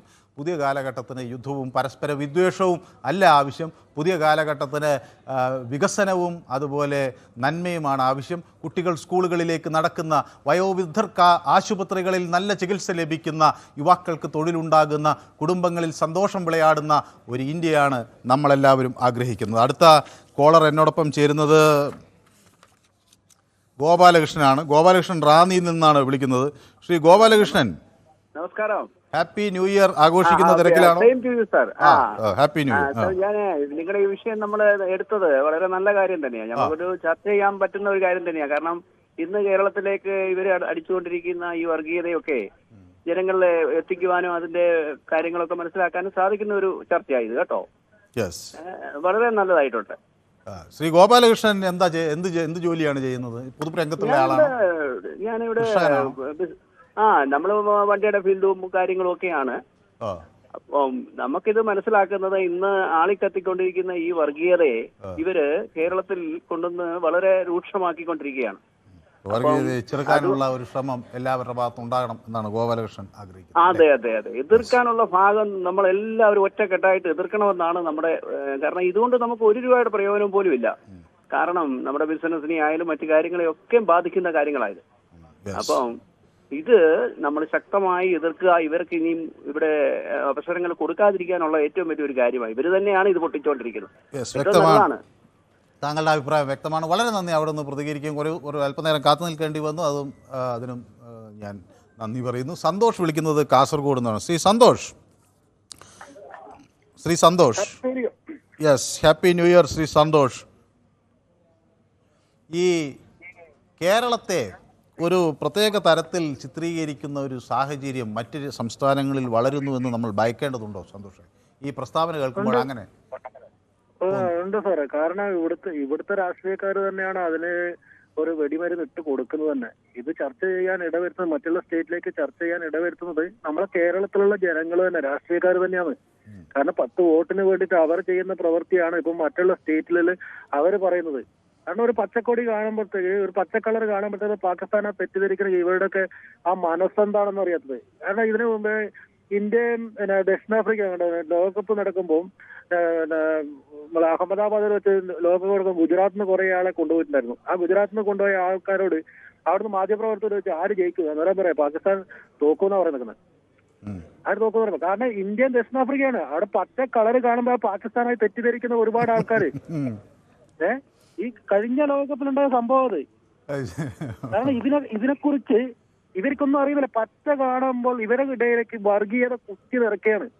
പച്ച കണ്ടു കഴിഞ്ഞാൽ അത് പാകിസ്ഥാനാണെന്നുള്ള ചിന്ത. ഞാൻ ചോദിക്കട്ടെ, ഈ കേരളത്തിലുള്ള എല്ലാവരും ഈ പാകിസ്ഥാനികളാണോ? ഇത് പാകിസ്ഥാനി ആരല്ല? ഈ പാകിസ്ഥാനികൾ എന്താണ് കുഴപ്പം? ഈ മുസ്ലിങ്ങളെയല്ല ഈ പാകിസ്ഥാനികൾ എന്ന് പറയുന്നത്?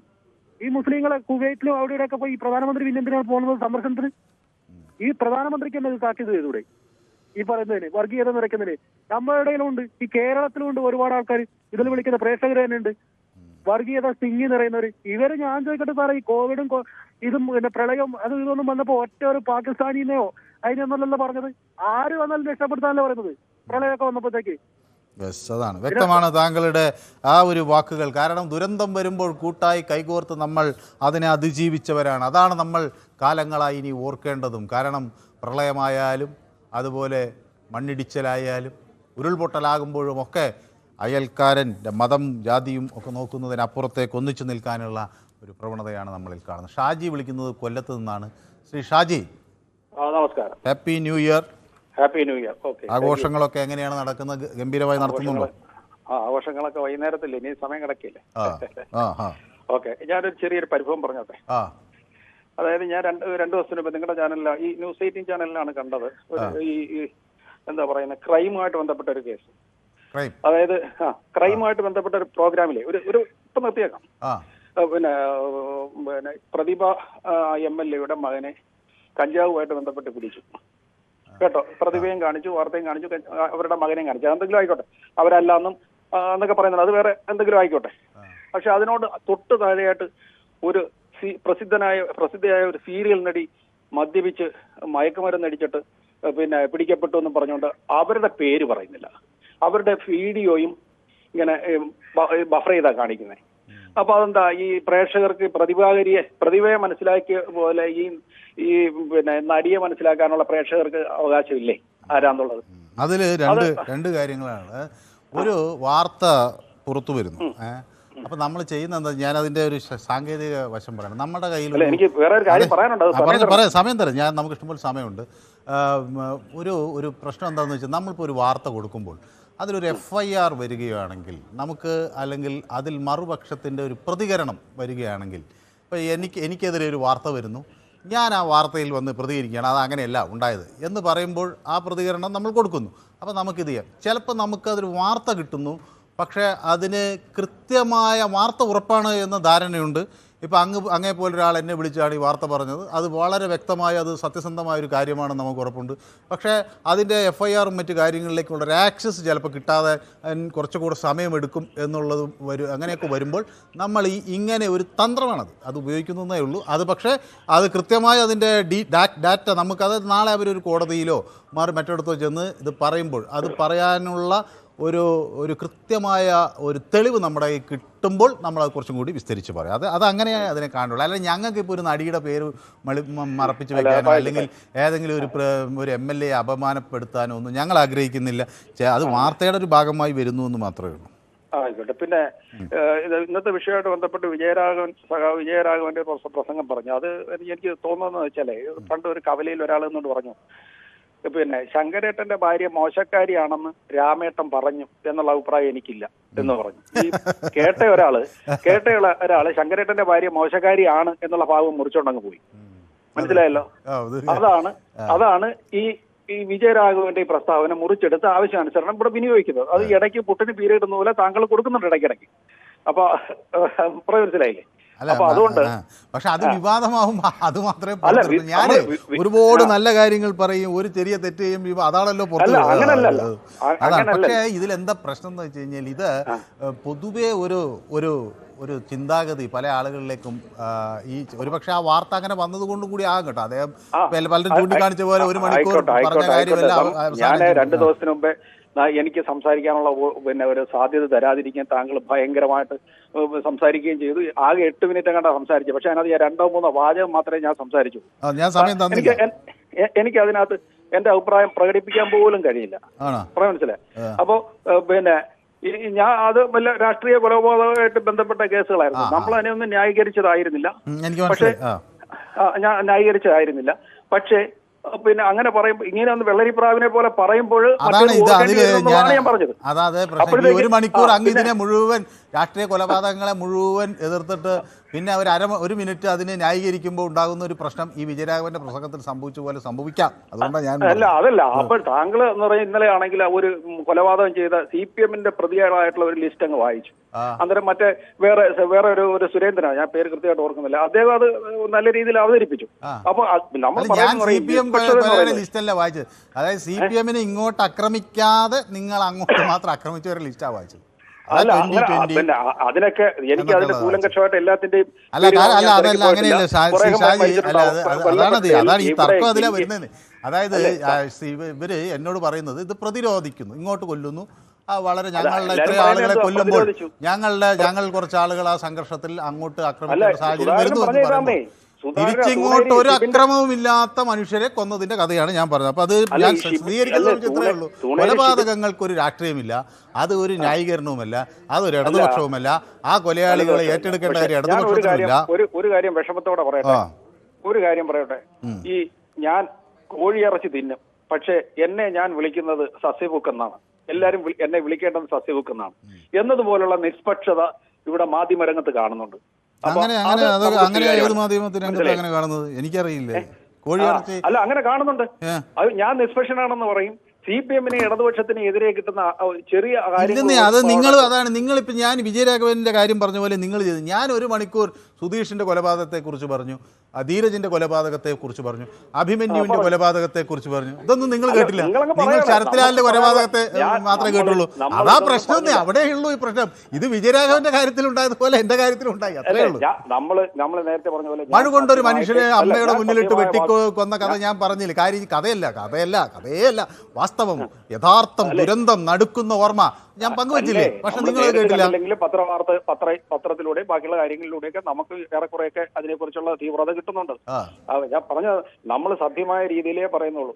അല്ലാതെ മറ്റൊരു സുഹൃത്ത് കഴിഞ്ഞ ദിവസം പറയുന്നത് ഈ രാഹുൽ ഗാന്ധിയെ സ്റ്റുപ്പിഡ് ഫെലോ എന്ന് പറയുന്നതായിട്ട്, അതൊക്കെ എന്ന് പറയുന്നത് വളരെ മ്ലേച്ഛമായ പ്രയോഗങ്ങളാണ്. അത് കണക്ക് തന്നെ അടിമകളാണ്, രാഷ്ട്രീയ അടിമകളാണ്. അദ്ദേഹം ഒരു അടിമയാണ്. കാരണം വയനാട് ദുരന്തത്തിന്റെ കേന്ദ്രത്തിന്റെ സഹായം ഇതിനെ കുറിച്ച് ചർച്ച ചെയ്തപ്പോൾ അദ്ദേഹത്തിന്റെ അഭിപ്രായം എന്താണെന്ന് തെരഞ്ഞാൽ കിട്ടും. അദ്ദേഹം ഒരു അടിമയാണ് അങ്ങനെ പറയുമ്പോൾ. അല്ല, നമ്മൾ പൊതുവേദിയിൽ വ്യക്തി വിമർശനം എല്ലാം വിമർശിക്കാം. ഞാൻ വിമർശനത്തിന് അതീതനല്ല. ഞാനിവിടെ വന്ന് നിൽക്കുമ്പോൾ പക്ഷെ ഞാൻ പറയുന്നത് അങ്ങോട്ടും ഇങ്ങോട്ടും വിമർശിക്കുമ്പോൾ എന്ത് സംഭവിച്ചു? വ്യക്തികൾ തമ്മിലുള്ള ഒരു അഭിപ്രായ വ്യത്യാസം. അവന്മാരെന്നോ യവന്മാരെന്നോ എടോ പോടോ ഞാൻ വിളിക്കുന്നില്ല. ഇല്ല, അതിലൊക്കെ ഞാൻ താങ്കളെ വ്യക്തമായിരുന്നു. അത് പല ഇടതുപക്ഷത്തിനെ പിന്താങ്ങുന്ന ആളുകളുടെയും ഞാനിപ്പോൾ വളരെ തുറന്നു തന്നെ പറയാം, അവരുടെ ഒരു പ്രത്യേകത എന്താണെന്ന് വെച്ചാൽ അവർ ഇത്തരം എല്ലാ സംവാദങ്ങളിലും പരമാവധി സഭ്യമായ ഭാഷ ഉപയോഗിക്കുന്നത് ഞാൻ കണ്ടിട്ടുണ്ട്. അത് അവരുടെ ഒരു സവിശേഷതയായിട്ട് തന്നെ പറയും. ഞാൻ ആ രാഷ്ട്രീയക്കാരല്ല, ഞാൻ തുറന്നു തന്നെ പറയാം. ആ CPM കാരനാണെന്ന് പല വേദികളിൽ ഇതിനകത്ത് തന്നെ പറഞ്ഞിട്ടുണ്ട്. അത് തെറ്റൊന്നുമില്ല. പോലും ഒരു പ്രതിപക്ഷ നേതാവിനെ സംബോധന ചെയ്യേണ്ട രീതിയുണ്ട്. ആ രീതി ഏത് രാഷ്ട്രീയം ആയിക്കോട്ടെ. അപ്പൊ ഇംഗ്ലീഷിൽ വന്ന് സ്റ്റുപ്പിഡ് ഫെലോ എന്ന് പറഞ്ഞു കഴിഞ്ഞാൽ ചീത്ത ആവാതിരിക്കും, ആവത്തില്ലല്ലോ. ആദ്യം നമ്മൾ അതൊക്കെ ഒന്ന് ട്രെയിൻ ചെയ്യണം. ഈ വിളിക്കുന്നവർ ആരായാലും ഷാജി തുടർച്ചയായി ഞാൻ പണ്ടൊക്കെ ഇത് കുറെ കൂടി പ്രയാസകരമായിരുന്നു. കാരണം നമ്മുടെ മലയാളികൾ പലപ്പോഴും പ്രതിഷേധങ്ങൾ, അതാ ഞാനിപ്പോൾ വീണ്ടും പറഞ്ഞത്, ഈ ശൗചാലയ കഥകളിൽ എഴുതി വെച്ച് ശീലിച്ച ഒരു മലയാള സംസ്കാരമുണ്ടല്ലോ, സാഹിത്യം. അത് മാറി വരണം. പൊതു ഇടങ്ങളിൽ അങ്ങനെയല്ല പെരുമാറേണ്ടെന്ന് ആളുകൾ ചിന്തിക്കണം. ശ്രീ ഷാജിയുടെ ആ വാക്കുകൾ വളരെ കൃത്യമാണ്. എനിക്ക് തോന്നുന്നു അത് പ്രേക്ഷകർക്ക് എല്ലാവർക്കും അത് ഒരു നല്ല സന്ദേശം നൽകും എന്നാണ് ഞാൻ. ഈ വിഷയമായിട്ട് ബന്ധപ്പെട്ട് എനിക്ക് പറയാനുള്ളതെന്ന് പറയുന്നത്, ഈ BJP-കാരായിട്ടുള്ള കേന്ദ്രമന്ത്രിമാര് എന്തെങ്കിലും കേരളത്തിന് ഗുണകരമായിട്ട് എന്തെങ്കിലും ഒരു വർത്തമാനം പറഞ്ഞിട്ടുണ്ടോ? കേരളത്തെ ഏതെല്ലാം തരത്തിൽ സാമ്പത്തികമായിട്ട് ദ്രോഹിക്കുക, അല്ലാതെ സാംസ്കാരികമായ ഒരു ദ്രോഹമാണ് ഇപ്പം പറഞ്ഞിട്ട് പോയിരിക്കുന്നത്. അതേപോലെ സാംസ്കാരികമായി ദ്രോഹിക്കുക, അതിന് ചൂട്ടുപിടിക്കാനായിട്ട് കേരളത്തിൽ നിന്നുള്ള കുറച്ച് BJP നേതാക്കളും ഇതേപോലെ അത് ന്യായീകരിച്ചുകൊണ്ട് നമ്മൾ ഇതേപോലെ ചർച്ചയിൽ പങ്കെടുക്കുന്നവരും ഒക്കെ ഉണ്ട്. അതിന് ശക്തമായ പ്രതിഷേധമാണ് രേഖപ്പെടുത്തുന്നത്. നമ്മൾ കേരളത്തിന്റെ സുഖം എന്താണെന്ന് വെച്ചാൽ കേരളത്തിൽ നിന്ന് വിട്ടുപോയാലേ മനസ്സിലാവത്തുള്ളൂ. വ്യക്തമാണ്. ശ്രീ ഷാജി ചില കാര്യങ്ങൾ സൂചിപ്പിച്ചു. അപ്പോൾ ഇത് എനിക്ക് തോന്നുന്നത് ശശിധരൻ VG എഴുതുന്നു, മനു കുറച്ച് കൂടുതൽ ആളുകൾ കാത്തു നിൽക്കുന്നു, അവർക്ക് സമയം കൊടുക്കൂ, മനു വെറുതെ സമയം കളയരുത് എന്ന് പറയുന്നത്. ഈ ഷാജി ഇപ്പോൾ അദ്ദേഹത്തിന് കഴിഞ്ഞ ദിവസം സംസാരിക്കാൻ അവസരം കിട്ടിയില്ല എന്നൊരു ആക്ഷേപം പറയുന്നുണ്ട്. അപ്പോൾ സ്വാഭാവികമായും എല്ലാ ഘട്ടത്തിലും അങ്ങനെ അദ്ദേഹത്തിന് സമയം കൊടുക്കാതിരിക്കുന്നു എന്നൊരു ആക്ഷേപം വരണ്ടല്ലോ എന്ന് കരുതുന്ന കുറച്ച് കൂടുതൽ സമയം കൊടുത്തു. രാമൻ പൂച്ച, അദ്ദേഹത്തിൻ്റെ പേര് ഒരു പക്ഷേ വേറെ എന്തെങ്കിലും ആയിരിക്കും. ഏതായാലും ഇതിൽ എഴുതിയിരിക്കുന്ന രാമൻ പൂച്ച എന്നാണ്. ന്യൂനപക്ഷം ഭൂരിപക്ഷം ആകുമ്പോൾ എല്ലാവർക്കും മനസ്സിലാകും എന്നാണ്. നമ്മൾ ഇങ്ങനെ ഒരു ഭയം അങ്ങനെ പ്രചരിപ്പിക്കുന്നതിലൊന്നും ഒരു കാര്യമില്ല. ശ്രീ രാമൻ പൂച്ച എന്നാണ് അദ്ദേഹം എഴുതിയിരിക്കുന്നത്. ഞാൻ രാമൻ എന്ന് പറയാം, പൂച്ചയായിരിക്കില്ലല്ലോ സ്വാഭാവികം. അപ്പോൾ ശ്രീ രാമൻ, നമ്മളിങ്ങനെ ഇത് ന്യൂനപക്ഷം ഇതാ നമ്മളെ വന്ന് ആക്രമിക്കാൻ പോകുന്നു, വിഴുങ്ങാൻ പോകുന്നു എന്ന് പറഞ്ഞ് വല്ലാതെ ഒരു ഭീതി പരത്തേണ്ട ഒരു സാഹചര്യം ഒന്നും ഇല്ല. ഈ നാട്ടിൽ ലോകത്ത് പല മതങ്ങൾ ജനിച്ചെത്രയോ വർഷങ്ങളായി. എന്നിട്ടും ഇവിടെ മറ്റു മതങ്ങളും വിഭാഗങ്ങളും ഒക്കെ ഉണ്ട്. ചില തോതിൽ അക്രമങ്ങൾ നടക്കും. നമുക്ക് കൂട്ടായി അതിനെയൊക്കെ എതിർത്തുകൊണ്ട് എല്ലാവരുടെയും താല്പര്യങ്ങളും വിശ്വാസങ്ങളും പുലർത്താനും ഒരുമിച്ച് നിർത്താനുമുള്ള എന്നൊക്കെയുള്ള അഭിപ്രായങ്ങൾ കൊണ്ടുവരാം. ദിവ്യലക്ഷ്മി അയ്യർ എന്താണ് എഴുതുന്നത് എന്ന് എനിക്ക് മനസ്സിലാകുന്നില്ല. ശ്രീ ദിവ്യലക്ഷ്മി അയ്യരൊക്കെ കുറച്ചുകൂടെ ഒരു പൊതുബോധത്തോടു കൂടി സംസാരിക്കണം എന്നാണ് എനിക്ക് പറയാനുള്ളത്. ഒരു ചെറിയ ഇടവേള അനിവാര്യമാകുകയാണ്, ഷോർട്ട് ബ്രേക്ക്. പൊതുവേദി തുടരുകയാണ്. ശ്രീ അനിൽ തിരുവനന്തപുരത്തു നിന്നാണ് വിളിക്കുന്നത്. Shri Anil, happy new year കേൾക്കാമോ? ഹലോ, കേൾക്കാമോ? കേൾക്കാം. Happy new year Shri Anil. Happy new year. പുതിയ വർഷത്തെ സ്വീകരിക്കാനൊക്കെ നമ്മുടെ ക്യാബിനില് ഏകദേശം 13 ന്യൂസ് ചാനൽ കിട്ടും. അതിൽ ഞാൻ ഏറ്റവും ഇഷ്ടപ്പെടുന്ന ചാനൽ ന്യൂസ് 8 എന്നൊന്നും ഞാൻ പറയില്ല. എന്നാൽ ഏറ്റവും ഇഷ്ടപ്പെടുന്ന പരിപാടിയാണ് ഈ 4 തൊട്ട് 5 വരെയുള്ള ഈ പരിപാടി. ജനങ്ങൾക്ക് വേണ്ടിയുള്ള ഒരു പരിപാടിയാണ്. ശ്രീ അനിലിനോ എത്ര ഈ സന്തോഷം അറിയിച്ചാലും എനിക്ക് മതിയാവില്ല. ഈ സന്തോഷം, അനിലിന്റെ ഈ വാക്കുകൾ എനിക്ക് തരുന്ന സന്തോഷവും ഊർജവും കരുത്തും എത്ര അഭിനന്ദിച്ചാലും എത്ര ഇത് നന്ദി പറഞ്ഞാലും മതിയാവില്ല. ജനങ്ങൾക്ക് സമ്പാദിക്കാൻ കഴിയുന്ന ഒരേ ഒരു പരിപാടിയാണ് ഇത്. യെസ്, അത് അതല്ലാതെ വേറെ ഒരു ചാനൽ ഇനി ഹിന്ദി ചാനൽ പോലും ഇല്ല. വളരെ പറയാം, ഒരിക്കൽ ബീഹാറിൽ ഒരു ചാനൽ ഉണ്ടായിരുന്നു, അവര് നിർത്തി കളഞ്ഞു. ബീഹാറിലുണ്ടായിരുന്നു, ബീഹാറിൽ ഇങ്ങനെ ഒരു പരിപാടി ഉണ്ടായിരുന്നു. ബീഹാർ അപ്പൊ ശ്രീ അനിൽ ബീഹാറിൽ പോയിരുന്നു? പോയിരുന്നു. പിന്നെ ബീഹാറിൽ എവിടെ? ബീഹാറിൽ ഞാൻ പോയത് എന്റെ ഒരു സുഹൃത്ത് അവിടെ ഒരു അധ്യാപകനായിട്ട് വർക്ക് ചെയ്യുന്നത്, ഹെച്ചമായിട്ട്. പുള്ളി വിളിച്ചിട്ട് ഞാൻ ഒരാഴ്ച അവിടെ ടൂറായിരുന്നു. പറ്റ്നയിലൊക്കെ പോയി കറങ്ങി വന്നു. പാറ്റ്ന. യെസ്, ഏതായാലും അനിലിന് എല്ലാവിധ ആശംസകളും. ഈ വിഷയത്തിൽ എന്തെങ്കിലും പറയാനുണ്ടോ? ഈ വിഷയത്തിൽ പറയാനും കൂടിയാണ് വിളിച്ചത്. ഈ വിഷയത്തെ നമ്മളെ മഹാരാഷ്ട്രയിലൊരു മന്ത്രി മിനി പാകിസ്ഥാൻ എന്ന് വിളിച്ചു. പക്ഷെ ഇത് ഇന്നല്ല ചർച്ച വെക്കേണ്ടത്. നമ്മളെ വിജയരാഘവൻ പറഞ്ഞിട്ട് അല്ല, അന്നും വെച്ചു കേട്ടോ, ഞാൻ അന്നും ചർച്ച ചെയ്തു. അന്ന് വെച്ചത് ഇതുപോലെ ആയില്ല, അന്ന് ഇത്രയും കടുപ്പായില്ല. എനിക്ക് തൊട്ട് മുമ്പ് ഒരു പാർട്ടി വിളിച്ച് പറയുന്നത് ഇടതുപക്ഷത്തെ മാത്രം നിങ്ങൾ അധിക്ഷേപിക്കുന്നു എന്ന്. എനിക്കൊരിക്കലും അങ്ങനെ തോന്നിയിട്ടില്ല. നിങ്ങൾ ഒരു ചാനലിന് ഒരു പാർട്ടി നിങ്ങൾ ഞാൻ പറയുകയാണെങ്കിൽ ഇടതുപക്ഷത്തെ കൂടുതൽ സപ്പോർട്ട് ചെയ്യാണ് എന്റെ തോന്നലാണ്. ഞാൻ കുറ്റമല്ല പറയുന്നത്, കൂടുതൽ സപ്പോർട്ട് ചെയ്യാണ് അല്ലേ? കൂടുതൽ നിങ്ങൾ ഇടതുപക്ഷത്തെയാണ് സപ്പോർട്ട് ചെയ്യുന്നത്. അത് നിങ്ങളുടെ ഇതായിരിക്കാം, അത് എനിക്ക് അറിഞ്ഞൂടാ. നിങ്ങൾക്ക് രാഷ്ട്രീയം ഒന്നും പാടില്ല. പക്ഷെ എന്തുകൊണ്ടായിരിക്കും ഇടതുപക്ഷം സപ്പോർട്ട് ചെയ്താൽ എനിക്ക് ഭയങ്കര സന്തോഷം. ജനം BJP സപ്പോർട്ട് ചെയ്താൽ എനിക്ക് സന്തോഷമാണ്. പക്ഷെ ഏഷ്യാനെറ്റും മനോരമയും സപ്പോർട്ട് ചെയ്താൽ നമുക്ക് സഹിക്കില്ല. ശരി, അപ്പൊ ശ്രീ അനിൽ, ഈ വിഷയം വിജയരാഘവൻ പറഞ്ഞതിനെ കോട്ട് ചെയ്താണ് ഇന്ന് നമ്മുടെ മഹാരാഷ്ട്രയിലെ മന്ത്രി പറഞ്ഞു. അതിന് ചുവട് കോട്ടാണോ ചുവട് പിടിച്ച് അതിന്റെ അതേപോലെ അങ്ങ് ആ ഒരു സന്ദേശം അങ്ങനെ പോയി.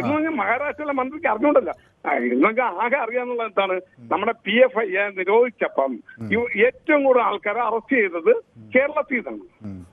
എത്ര? 98% കേരളത്തിൽ നിന്നാണ്. പറഞ്ഞല്ലോ. അപ്പൊ മിനി പാകിസ്ഥാനല്ല, ഞാൻ പറഞ്ഞ അതിനേക്കാൾ വലിയ പാകിസ്ഥാനാണ്. അയ്യോ, അങ്ങനെ പറയരുത്. അത് 98% വലിയ പാകിസ്ഥാനാണ് കേരളം. അല്ല, നമ്മുടെ 98 മിനി പാകിസ്ഥാനൊന്നുമല്ല, അതിനേക്കാൾ വലിയ പാകിസ്ഥാനാണ്. 98% ആണെങ്കിലും കേരളത്തിലെ 99% ആളുകളും ഈ വർഗീയതയെ എതിർത്തുകൊണ്ട് നിൽക്കുന്നവരല്ലേ? എതിർക്കുന്നു. ഞാനും എതിർക്കുകയാണ് വർഗീയത, ഞാനും എതിർക്കുന്നുണ്ട്. പക്ഷെ ഈ PFI നിരോധിച്ചപ്പോ ഏറ്റവും കൂടുതൽ ആൾക്കാര് അറസ്റ്റിലായത് കേരളത്തിൽ നിന്നാണ്. അല്ല, പക്ഷെ അത് ആ അറസ്റ്റിലായവരുടെ എണ്ണം മൊത്തം കേരളത്തിന്റെ 1% പോലും വരില്ല അല്ലേ? അത് വരില്ല. പിന്നെ നമ്മളൊക്കെ ശരി. യെസ്, ഏതായാലും താങ്കളുടെ അഭിപ്രായം വ്യക്തമാണ്. ഞാൻ അടുത്ത കോളറിലേക്ക് പോകേണ്ട ഒരു സാഹചര്യം കൊണ്ടാണ്. ശശിധരൻ വയലാർ. ശ്രീ ശശിധരൻ കുറെ നേരം കാത്തു നിന്നു അല്ലേ? ക്ഷമിക്കണം ദയവായി. അങ്ങനെയൊന്നുമില്ല, 4 തൊട്ട് വിളിക്കാൻ തുടങ്ങി, 4:40 കിട്ടി. അയ്യോ, കേട്ടോളണം 4:40 കിട്ടിയിട്ട് ഇപ്പൊ എത്ര മണി? 4:40 35 കിട്ടി. ഇപ്പൊ എത്ര മിനിറ്റായി? 35 കഴിഞ്ഞിട്ട് ഇപ്പൊ ഏതാണ്ട് 15 മിനിറ്റിന് മേലെ ഇപ്പൊ കഴിയിരിക്കും. ഇത് വെച്ചോണ്ട് ഇത് കാതി വെച്ചോണ്ടിരിക്കുന്നത്. വീട്ടുകാരത്തി പറഞ്ഞ് എന്ത് പറ്റിയെന്ന് ചോദിച്ചു. ഫോണിന്ന് വല്ല കറണ്ട് പഠിച്ച് നിങ്ങൾ അനങ്ങാതിരിക്കാണോ തന്നെ വന്ന് അനുഭവം. ഞാൻ പറഞ്ഞടി ഈ വർഷത്തെ അവസാനത്തെ വിളിയാണ്, ലാസ്റ്റ് കോൾ. അത് മിസ് ചെയ്യാൻ പറ്റത്തില്ല. അത് മിസ് ചെയ്താൽ പോരെങ്കിൽ എന്റെ സുഹൃത്താണ് മറുതലയ്ക്ക് ഉള്ളത്. ഞാൻ പ്രാർത്ഥിച്ചുകൊണ്ടിരിക്കുകയാണ് ഇന്ന് മനുവിനെ തന്നെ കിട്ടണമെന്ന്. കാരണം നിങ്ങളോടൊരു ഈ വർഷത്തെ വിട പറയുന്ന ഒരു ആവശ്യം കൂടെ ഉണ്ടല്ലോ. പിന്നെ എനിക്ക് നിങ്ങളെ ഒന്ന് കാര്യമായിട്ട് അഭിനന്ദിക്കേണ്ട കാര്യവും കൂടെ ഉണ്ട് ഇതിനകത്ത്. കാരണം ഇന്നലെ നിങ്ങൾ കാണിച്ച പെർഫോമൻസ് ഞാൻ ഞെട്ടിപ്പോയി, സത്യം പറയാണ്. അതല്ലല്ല, മനുവിന്റെ അവസ്ഥ പോക്ക് അവസാനം മനു തളർന്ന് താഴെ വീഴുമോ? കാരണം ശബ്ദം നേരത്തെ വരാൻ തുടങ്ങി. കാരണം എന്ത് മനഃപൂർവ്വം ചെയ്യണമെന്നാണ് ഞാൻ വിശ്വസിക്കുന്നത്. കാര്യം എന്താന്ന് കഴിഞ്ഞാൽ നിങ്ങളെ പ്രകോപിപ്പിച്ച് നിങ്ങളെ ആകെ തളർത്തിക്കളയണം എന്നുള്ള ഒരു ചിന്താഗതി ഇതിനകത്ത് വന്നതുപോലെ എനിക്ക് തോന്നിയിട്ടില്ല. കാരണം മറുവശത്ത് ജില്ലാ സമ്മേളനം നടക്കുന്ന സ്ഥലത്തു നിന്നാണ് ഒരു പ്രതിനിധി വിളിക്കുന്നത്. അത് അവരുടെ തീരുമാനമാണോ എന്ന് വരെ ഞാൻ പേടിച്ചു പോയി. കാരണം 100% അവരെ സപ്പോർട്ട് ചെയ്ത് സംസാരിക്കണമെന്നൊക്കെ പറഞ്ഞാൽ ഒരു ചാനൽ പരിപാടിയിൽ എങ്ങനെ സാധിക്കും? ഒരു കഴിഞ്ഞ പ്രേക്ഷകൻ പറഞ്ഞ പോലെ 10 ഏതാണ്ട് 9 നിങ്ങളെ പല കാര്യങ്ങളും അവരെ സപ്പോർട്ട് ചെയ്യണമെന്ന് എനിക്ക് വ്യക്തം. നമ്മൾ തമ്മിൽ അവരെ തർക്കിച്ചിട്ടുണ്ട്, നമ്മൾ തമ്മിൽ പോലും തർക്കിച്ചിട്ടുണ്ട് അതിന്റെ പേരിൽ. അങ്ങനെയുള്ള നിങ്ങളെ ഒരുമാതിരി ഇങ്ങനെ ഒരു പ്രകോപിപ്പിക്കേണ്ട എന്ത് കാര്യമായിരുന്നു? ഇന്നും അതിന്റെ ചെറിയ വാങ്ങലുണ്ടായി. ഇവരെന്താണ് ഉദ്ദേശിക്കണേ? ഇവര് പറയുന്നത് മാത്രം കേട്ടുകൊണ്ട് മിണ്ടാതെ പഞ്ചപുച്ചടക്കി എല്ലാരും ഇരുന്നോളണം. അതല്ലേ ഏകാധിപത്യം എന്ന് പറയുന്നത്? അതുകൊണ്ടല്ലേ അവര് ഇത് ആത്മാർത്ഥമായി അവർ ആ ഒരു പ്രസ്ഥാനത്തെ സ്നേഹിക്കുന്നു. അപ്പൊ അവരെ കൊലയാളികളെന്നൊക്കെ മറ്റാളുകൾ വിളിക്കുമ്പോൾ അവർക്ക് വേദനിക്കുന്നു. കാരണം അവരുടെ എത്രയോ ആളുകൾ കൊല്ലപ്പെട്ടിരിക്കുന്നു, അത് വളരെ ക്രൂരമായി കൊല്ലപ്പെട്ടിരിക്കുന്നു. അപ്പോൾ അതിന് അത് പ്രതിരോധത്തിന്റെ ന്യായത്തിന്റെ ഒക്കെ ഭാഗമായി അത് ഞങ്ങൾ അതിനല്ല എന്ന് പറയും. ഇന്നലത്തെ വിഷയത്തില് പേശ തന്നെ സപ്പോർട്ട് ചെയ്താണ് അയാൾ തുടങ്ങിയത്. ആ ആൾ ഇന്നും പറഞ്ഞ ഈ വിഷയത്തിൽ ടച്ച് ചെയ്തോ? അയാൾ വലിയ കാര്യം പറയുന്ന ആളാണെന്നാണ് മറ്റങ്ങേര് പറയുന്നത്. എടുത്തു നോക്കിയോ, ഇന്ന് ഈ വിഷയത്തെ പറ്റി അങ്ങനെ ടച്ച് ചെയ്തില്ല. ഇന്നും അങ്ങനെ കോൺഗ്രസിന്റെ മുഖത്തോടെ കുത്തിയിട്ടും ചെയ്യും. ഇന്ന് ഇതിനകത്ത് അവർ നിരപരാധികളാണ് ഇന്നത്തെ ചർച്ചയിൽ. അങ്ങനെ വാ തുറന്നാതേ പറയത്തുള്ളൂ. നമ്മൾ വ്യക്തി പലതരത്തിലാണ് അവരെ നമ്മൾ അങ്ങോട്ടും ഇങ്ങോട്ടും പറയട്ടെ. ഏതായാലും ശ്രീ ശശിധരനും കുടുംബത്തിനും ഈ വിഷയത്തിൽ പറയുമ്പോഴത്തേക്കും ഇതിപ്പോ പാകിസ്ഥാന് കൊടുത്തൊരു സർട്ടിഫിക്കറ്റ് ആയിട്ട് ഞാൻ കൂട്ടും. എന്താന്ന് പറഞ്ഞു കഴിഞ്ഞാൽ കേരളം പോലെയാണ് പാകിസ്ഥാൻ. പാകിസ്ഥാൻ ഒരു മതേതര രാജ്യമാണെന്നുള്ള തെറ്റായ സന്ദേശം കൊടുക്കും അല്ലേ? അതെ അതെ. കാരണം ഇത്രയും മതസൗഹാർദ്ദത്തോടെ കഴിയുന്ന ഒരു സംസ്ഥാനം വേറെ ഉണ്ടെന്ന് എനിക്ക് തോന്നുന്നില്ല. കാരണം എന്താ പറഞ്ഞാൽ രാഷ്ട്രീയക്കാരാണ് ഇവിടെ പ്രശ്നം കൊണ്ടുവരുന്നത്. ഞാൻ ഇന്നാളൊക്കെ പല പ്രാവശ്യം പറഞ്ഞത് രാഷ്ട്രീയക്കാരാണ് ഇവിടെ പ്രശ്നം കൊണ്ടുവരുന്നത്. അല്ലാണ്ട് ഏതെങ്കിലും മതസംഘടന ഇവിടെ പ്രശ്നം ഉണ്ടാക്കുന്നുണ്ടോ? മറ്റു സംഘടന അങ്ങനെയുണ്ടെങ്കിൽ മലപ്പുറത്തായിരിക്കണല്ലോ ഏറ്റവും വലിയ കുഴപ്പമുണ്ടാകണം. അവിടെ കൂടുതൽ മുസ്ലിംസ് ഉണ്ടല്ലോ, അവിടെ വല്ല പ്രശ്നമാണ്. ഞാനിവിടെ ഒരുപാട് പോയിട്ടുള്ളതാണ്. ഞാൻ 8-9 വർഷം ഈ സംസ്ഥാനം മുഴുവൻ ഊറ്റി അരിച്ച് തിരിങ്കമ്പനി പണിയെടുത്തപ്പോൾ നടന്നിട്ടുള്ളത്. എനിക്കറിയാം. അവർ കൂടുതലുള്ളതൊക്കെ എല്ലാവരുമായിട്ട് വളരെയധികം എല്ലാ ചടങ്ങുകളിലും ഓരോ ചടങ്ങുകളിലും ഓണായാലും ഈസ്റ്ററായാലും അവരുടെ പെരുന്നാളായാലും എല്ലാവരും സഹകരിച്ചൊക്കെ വളരെ ഐക്യത്തോടെ ഒരാൾ പറഞ്ഞാലേ അറിയുള്ളൂ ഇയാൾ ഇന്ന ജാതിയാന്നുള്ളത്. അല്ലെ? ശരിയല്ലേ ഞാൻ പറയുന്നത്? നമ്മുടെ കേരളത്തിൽ ഒരാൾ പറഞ്ഞാൽ മാത്രമേ അറിയുള്ളൂ ഞാൻ ഹിന്ദു ആണോ. അല്ലെങ്കിൽ എല്ലാ അപൂർവം പേരുടെ വേഷവിധാനം കൊണ്ട് ചിലപ്പോൾ തെറ്റിദ്ധരിച്ചു. അല്ലെങ്കിൽ പറഞ്ഞാൽ മാത്രമേ അറിയുള്ളൂ ഇത് മുസ്ലിമാണോ ക്രിസ്ത്യാനിയാണോ ഹിന്ദു ആണോ എന്നുള്ളത്. മറ്റുള്ള സംസ്ഥാനങ്ങളിൽ അതല്ല, കണ്ടറിയാം ഇയാളിന്നതാന്നുള്ളത്. ശരിയല്ലേ ഞാൻ പറയുന്നത്? അതെ, വ്യക്തമാണ് താങ്കളുടെ അഭിപ്രായം. നമ്മളുടെ സമയം അതിക്രമിച്ചുകൊണ്ടിരിക്കുകയാണ്. ശ്രീ ദീപുവിന് എപ്പോഴും വിളിച്ചിട്ട് അവസാനമാകുമ്പോഴും കണക്ട് ചെയ്യാൻ പറ്റാത്തൊരു സാഹചര്യം വരുന്നു. ദീപു കണക്റ്റഡ് ആണോ? വളരെ സന്തോഷം. ഞാൻ വിചാരിച്ചു കഴിഞ്ഞ ദിവസവും സംസാരിക്കാൻ പറ്റിയില്ലെന്ന്. സന്തോഷം. എന്താ പറയുക, ഈ പരദൂഷണം പറഞ്ഞിരിക്കുന്ന സമയത്ത് നമുക്ക് ഈ വിഷയത്തെ കുറിച്ച് സംസാരിക്കാമല്ലോ. അപ്പം ഈ വിഷയത്തില് മനു എന്താണ് ചെയ്തത്? ഈ വിഷയത്തില് ഒരു മഹാരാഷ്ട്രയിലെ മന്ത്രി അയാള് കേരളത്തെ കുറിച്ച് അപമാനഭാരം കൊണ്ട് അവരുടെ പാർട്ടിക്കാരെ തന്നെ തലതാഴ്ത്തേണ്ട വിധത്തിൽ പറഞ്ഞിട്ട് അതിനെ കൊണ്ട് വിജയരാഘവന്റെ തെങ്ങി കെട്ടുകയായിരുന്നു ചെയ്തത്. ഞാൻ കെട്ടിയില്ല. മനു പ്ലീസ്, ഞാനൊന്ന് പറഞ്ഞു. അങ്ങനെ ഇതാണ് ഇത്. നിങ്ങളിത് അതിലേക്ക് വരാൻ കാരണം എന്താ? ഒരാൾ സന്ദേശം അയക്കുകയാണ്, അടുത്ത വാചകം പറയുമ്പോ മനുവിന് പിന്നെ ഈ വാചകത്തിന്റെ മറുപടി പറയാൻ പറ്റും. അതാണ് ഒരു ആദ്യം ഒരു ലിസണർ ആവും പ്ലീസ്. അല്ല, ഞാൻ കേൾക്കുന്നത്ര 1 മണിക്കൂർ ഇത് കേട്ടോണ്ടിരിക്കല്ലേ?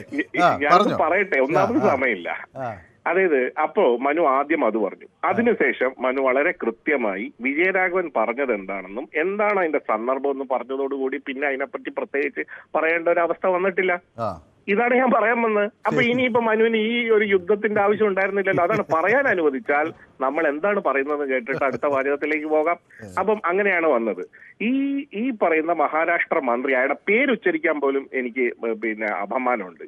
അദ്ദേഹം ഈ മിനി പാകിസ്ഥാൻ എന്ന് മാത്രമാണോ പറഞ്ഞത്? അദ്ദേഹം പറഞ്ഞു തുടങ്ങിയ വഴിയിൽ ലവ് ജിഹാദ്, നെർക്കോട്ടിക് ജിഹാദ്, ഇത്ര പേര് അവിടെ പോയിട്ടുണ്ട്, ഇത്ര പേര് മതം മാറി ഇങ്ങോട്ട് വന്നിട്ടുണ്ട്, മതമാറ്റത്തിന്റെ മുസ്ലിം മതത്തിലോട്ട് പോകുന്ന എല്ലാ വൃത്തികേടുകളും പറഞ്ഞതിന് ശേഷമാണ് മിനി പാകിസ്ഥാൻ എന്ന് പറഞ്ഞത്. അല്ലേ? ഈ മിനി പാകിസ്ഥാൻ ആണോ? ഇവര് തന്നെ ഈ പറയുന്ന മോഡി ഒഴിച്ച് അവരുടെ എല്ലാവിധ നേതാക്കളും ലൊടുക്ക് നേതാക്കൾ വരെ ഇവിടെ വന്ന് റെഡ് ജിഹാദിസം, ചോപ്പ് ജിഹാദിസം എന്ന് പറഞ്ഞിട്ട് കേരളത്തിന്റെ അങ്ങ് തൊട്ട് ഇങ്ങ് വരെ ജാഥ നടത്താൻ വന്ന് ഒരു പഞ്ചായത്ത് ജാഥ നടത്തി ഓടിപ്പോയില്ലേ മനു? അന്ന് എന്താണ് പറഞ്ഞത്? റെഡ് ജിഹാദിസം എന്നാണ് പറഞ്ഞത് ഇവര്, ഇല്ലേ? കേരളത്തെ തന്നെ ഇവര് പറഞ്ഞത് എന്താണ്? സൊമാലിയ എന്ന് പറഞ്ഞില്ലേ? കേരളത്തെ ഏതെല്ലാം രീതിയിൽ ദേശീയ നേതാക്കൾ, ഇവരുടെ ദേശീയ നേതാക്കൾ എന്ന് പറഞ്ഞിരിക്കുന്ന തനി വർഗീയവാദികൾ വന്നിവിടെ പറയുമ്പോൾ അതിനെ ഒപ്പുവെക്കുകയാണ് ഇവിടെയുള്ള BJP-ക്കാർ ചെയ്തുകൊണ്ടിരിക്കുന്നത്. കോൺഗ്രസ്സുകാരും ഇവിടെ പോലും വിജയരാഘവനെ പിടിക്കാനാണ് നോക്കിയത്. വിജയരാഘവൻ പറഞ്ഞത് എന്താണെന്ന് മനു പറഞ്ഞു. വിജയരാഘവൻ എന്ന് പറയുന്ന ആളെ സംബന്ധിച്ചിടത്തോളം ഇവിടെ നമ്മുടെ പാകിസ്ഥാൻ പൗരന്മാർ എന്ന് പറഞ്ഞു, മനു പഠിച്ചിട്ടുണ്ടാവും, മനു ഒരു മാധ്യമപ്രവർത്തനാകുമ്പോൾ അത് അറിഞ്ഞിട്ടുണ്ടാവും, അതിനെപ്പറ്റി പഠിച്ചിട്ടുണ്ടാവും അറിയാം. അവരെ കൊണ്ട് രാജസ്ഥാനിലെ മരുഭൂമിയിൽ അവർ ഇവിടുന്ന് നാട് കടത്തുമ്പോൾ കൊണ്ടിടുന്നത്, അവിടെ നിന്ന് അങ്ങനെയല്ല ചെയ്യേണ്ടത്. അവരെ നിങ്ങൾ നാട് കടത്തുന്നുണ്ടെങ്കിൽ അതിന് കൃത്യമായ നടപടിക്രമങ്ങൾ പാലിച്ച് ആ നാട് കടത്തണം എന്ന് പറഞ്ഞിട്ട് ഈ പറയുന്ന മുസ്ലിം മതവിഭാഗങ്ങൾ അനുഭവിക്കുന്ന ആ ഒരു വേർതിരിവും വേദനയ്ക്കും വേണ്ടിയിട്ട് ലോകസഭയിൽ ബില്ല് അവതരിപ്പിച്ച ആളാണ്, ലോകസഭയിൽ ഇത് അവതരിപ്പിച്ച ആളാണ്. അങ്ങനെ ഉണ്ടായിരുന്ന ഒരാള് ഇവിടെ വന്ന് മുസ്ലിങ്ങളെ എല്ലാം ഇങ്ങനെയാണെന്ന് പറയും എന്ന് എങ്ങനെയാണ് വെക്കുക? ഇവിടെ വർഗീയവാദികളായിട്ടുള്ള ഇസ്ലാം മതവിശ്വാസത്തിൽ നിൽക്കുന്നു എന്ന് പറയുന്നവരെ കുറിച്ചാണ് പറഞ്ഞത്. വർഗീയവാദ ചേരി എന്നാണ് പറഞ്ഞത്. ഞാൻ ചോദിക്കട്ടെ, ഈ കോൺഗ്രസ്സുകാർ അയ്യോ അങ്ങനെ പറഞ്ഞാൽ അത് മുഴുവൻ ഈ ഇസ്ലാം മതവിശ്വാസികളെ കുറിച്ചാണ് പറയുന്നത് എന്ന് പറയാൻ മാത്രം CPM ഏതെങ്കിലും കാലത്ത് നിലപാടെടുത്തിട്ടുണ്ടോ? അങ്ങനെ ഒരു നിലപാട് വിജയരാഘവൻ എപ്പോഴെങ്കിലും ഇട്ടിട്ടുണ്ടോ? അങ്ങനെ ഒരിക്കലും നിങ്ങൾക്ക് കണ്ടുപിടിക്കാൻ കഴിയില്ല.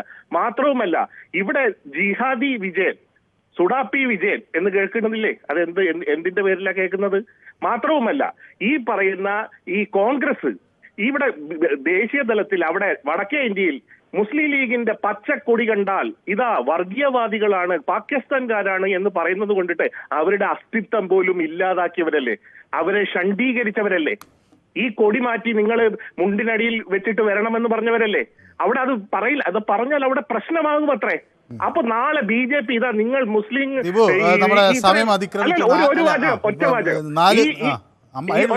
ഒറ്റ അതായത് ഈ പറയുന്ന മണ്ഡലങ്ങളിലെല്ലാം മുസ്ലിം ഭൂരിപക്ഷ പ്രദേശങ്ങളിലെ വോട്ട് നേടിയാണ് വന്നത് നിങ്ങൾ.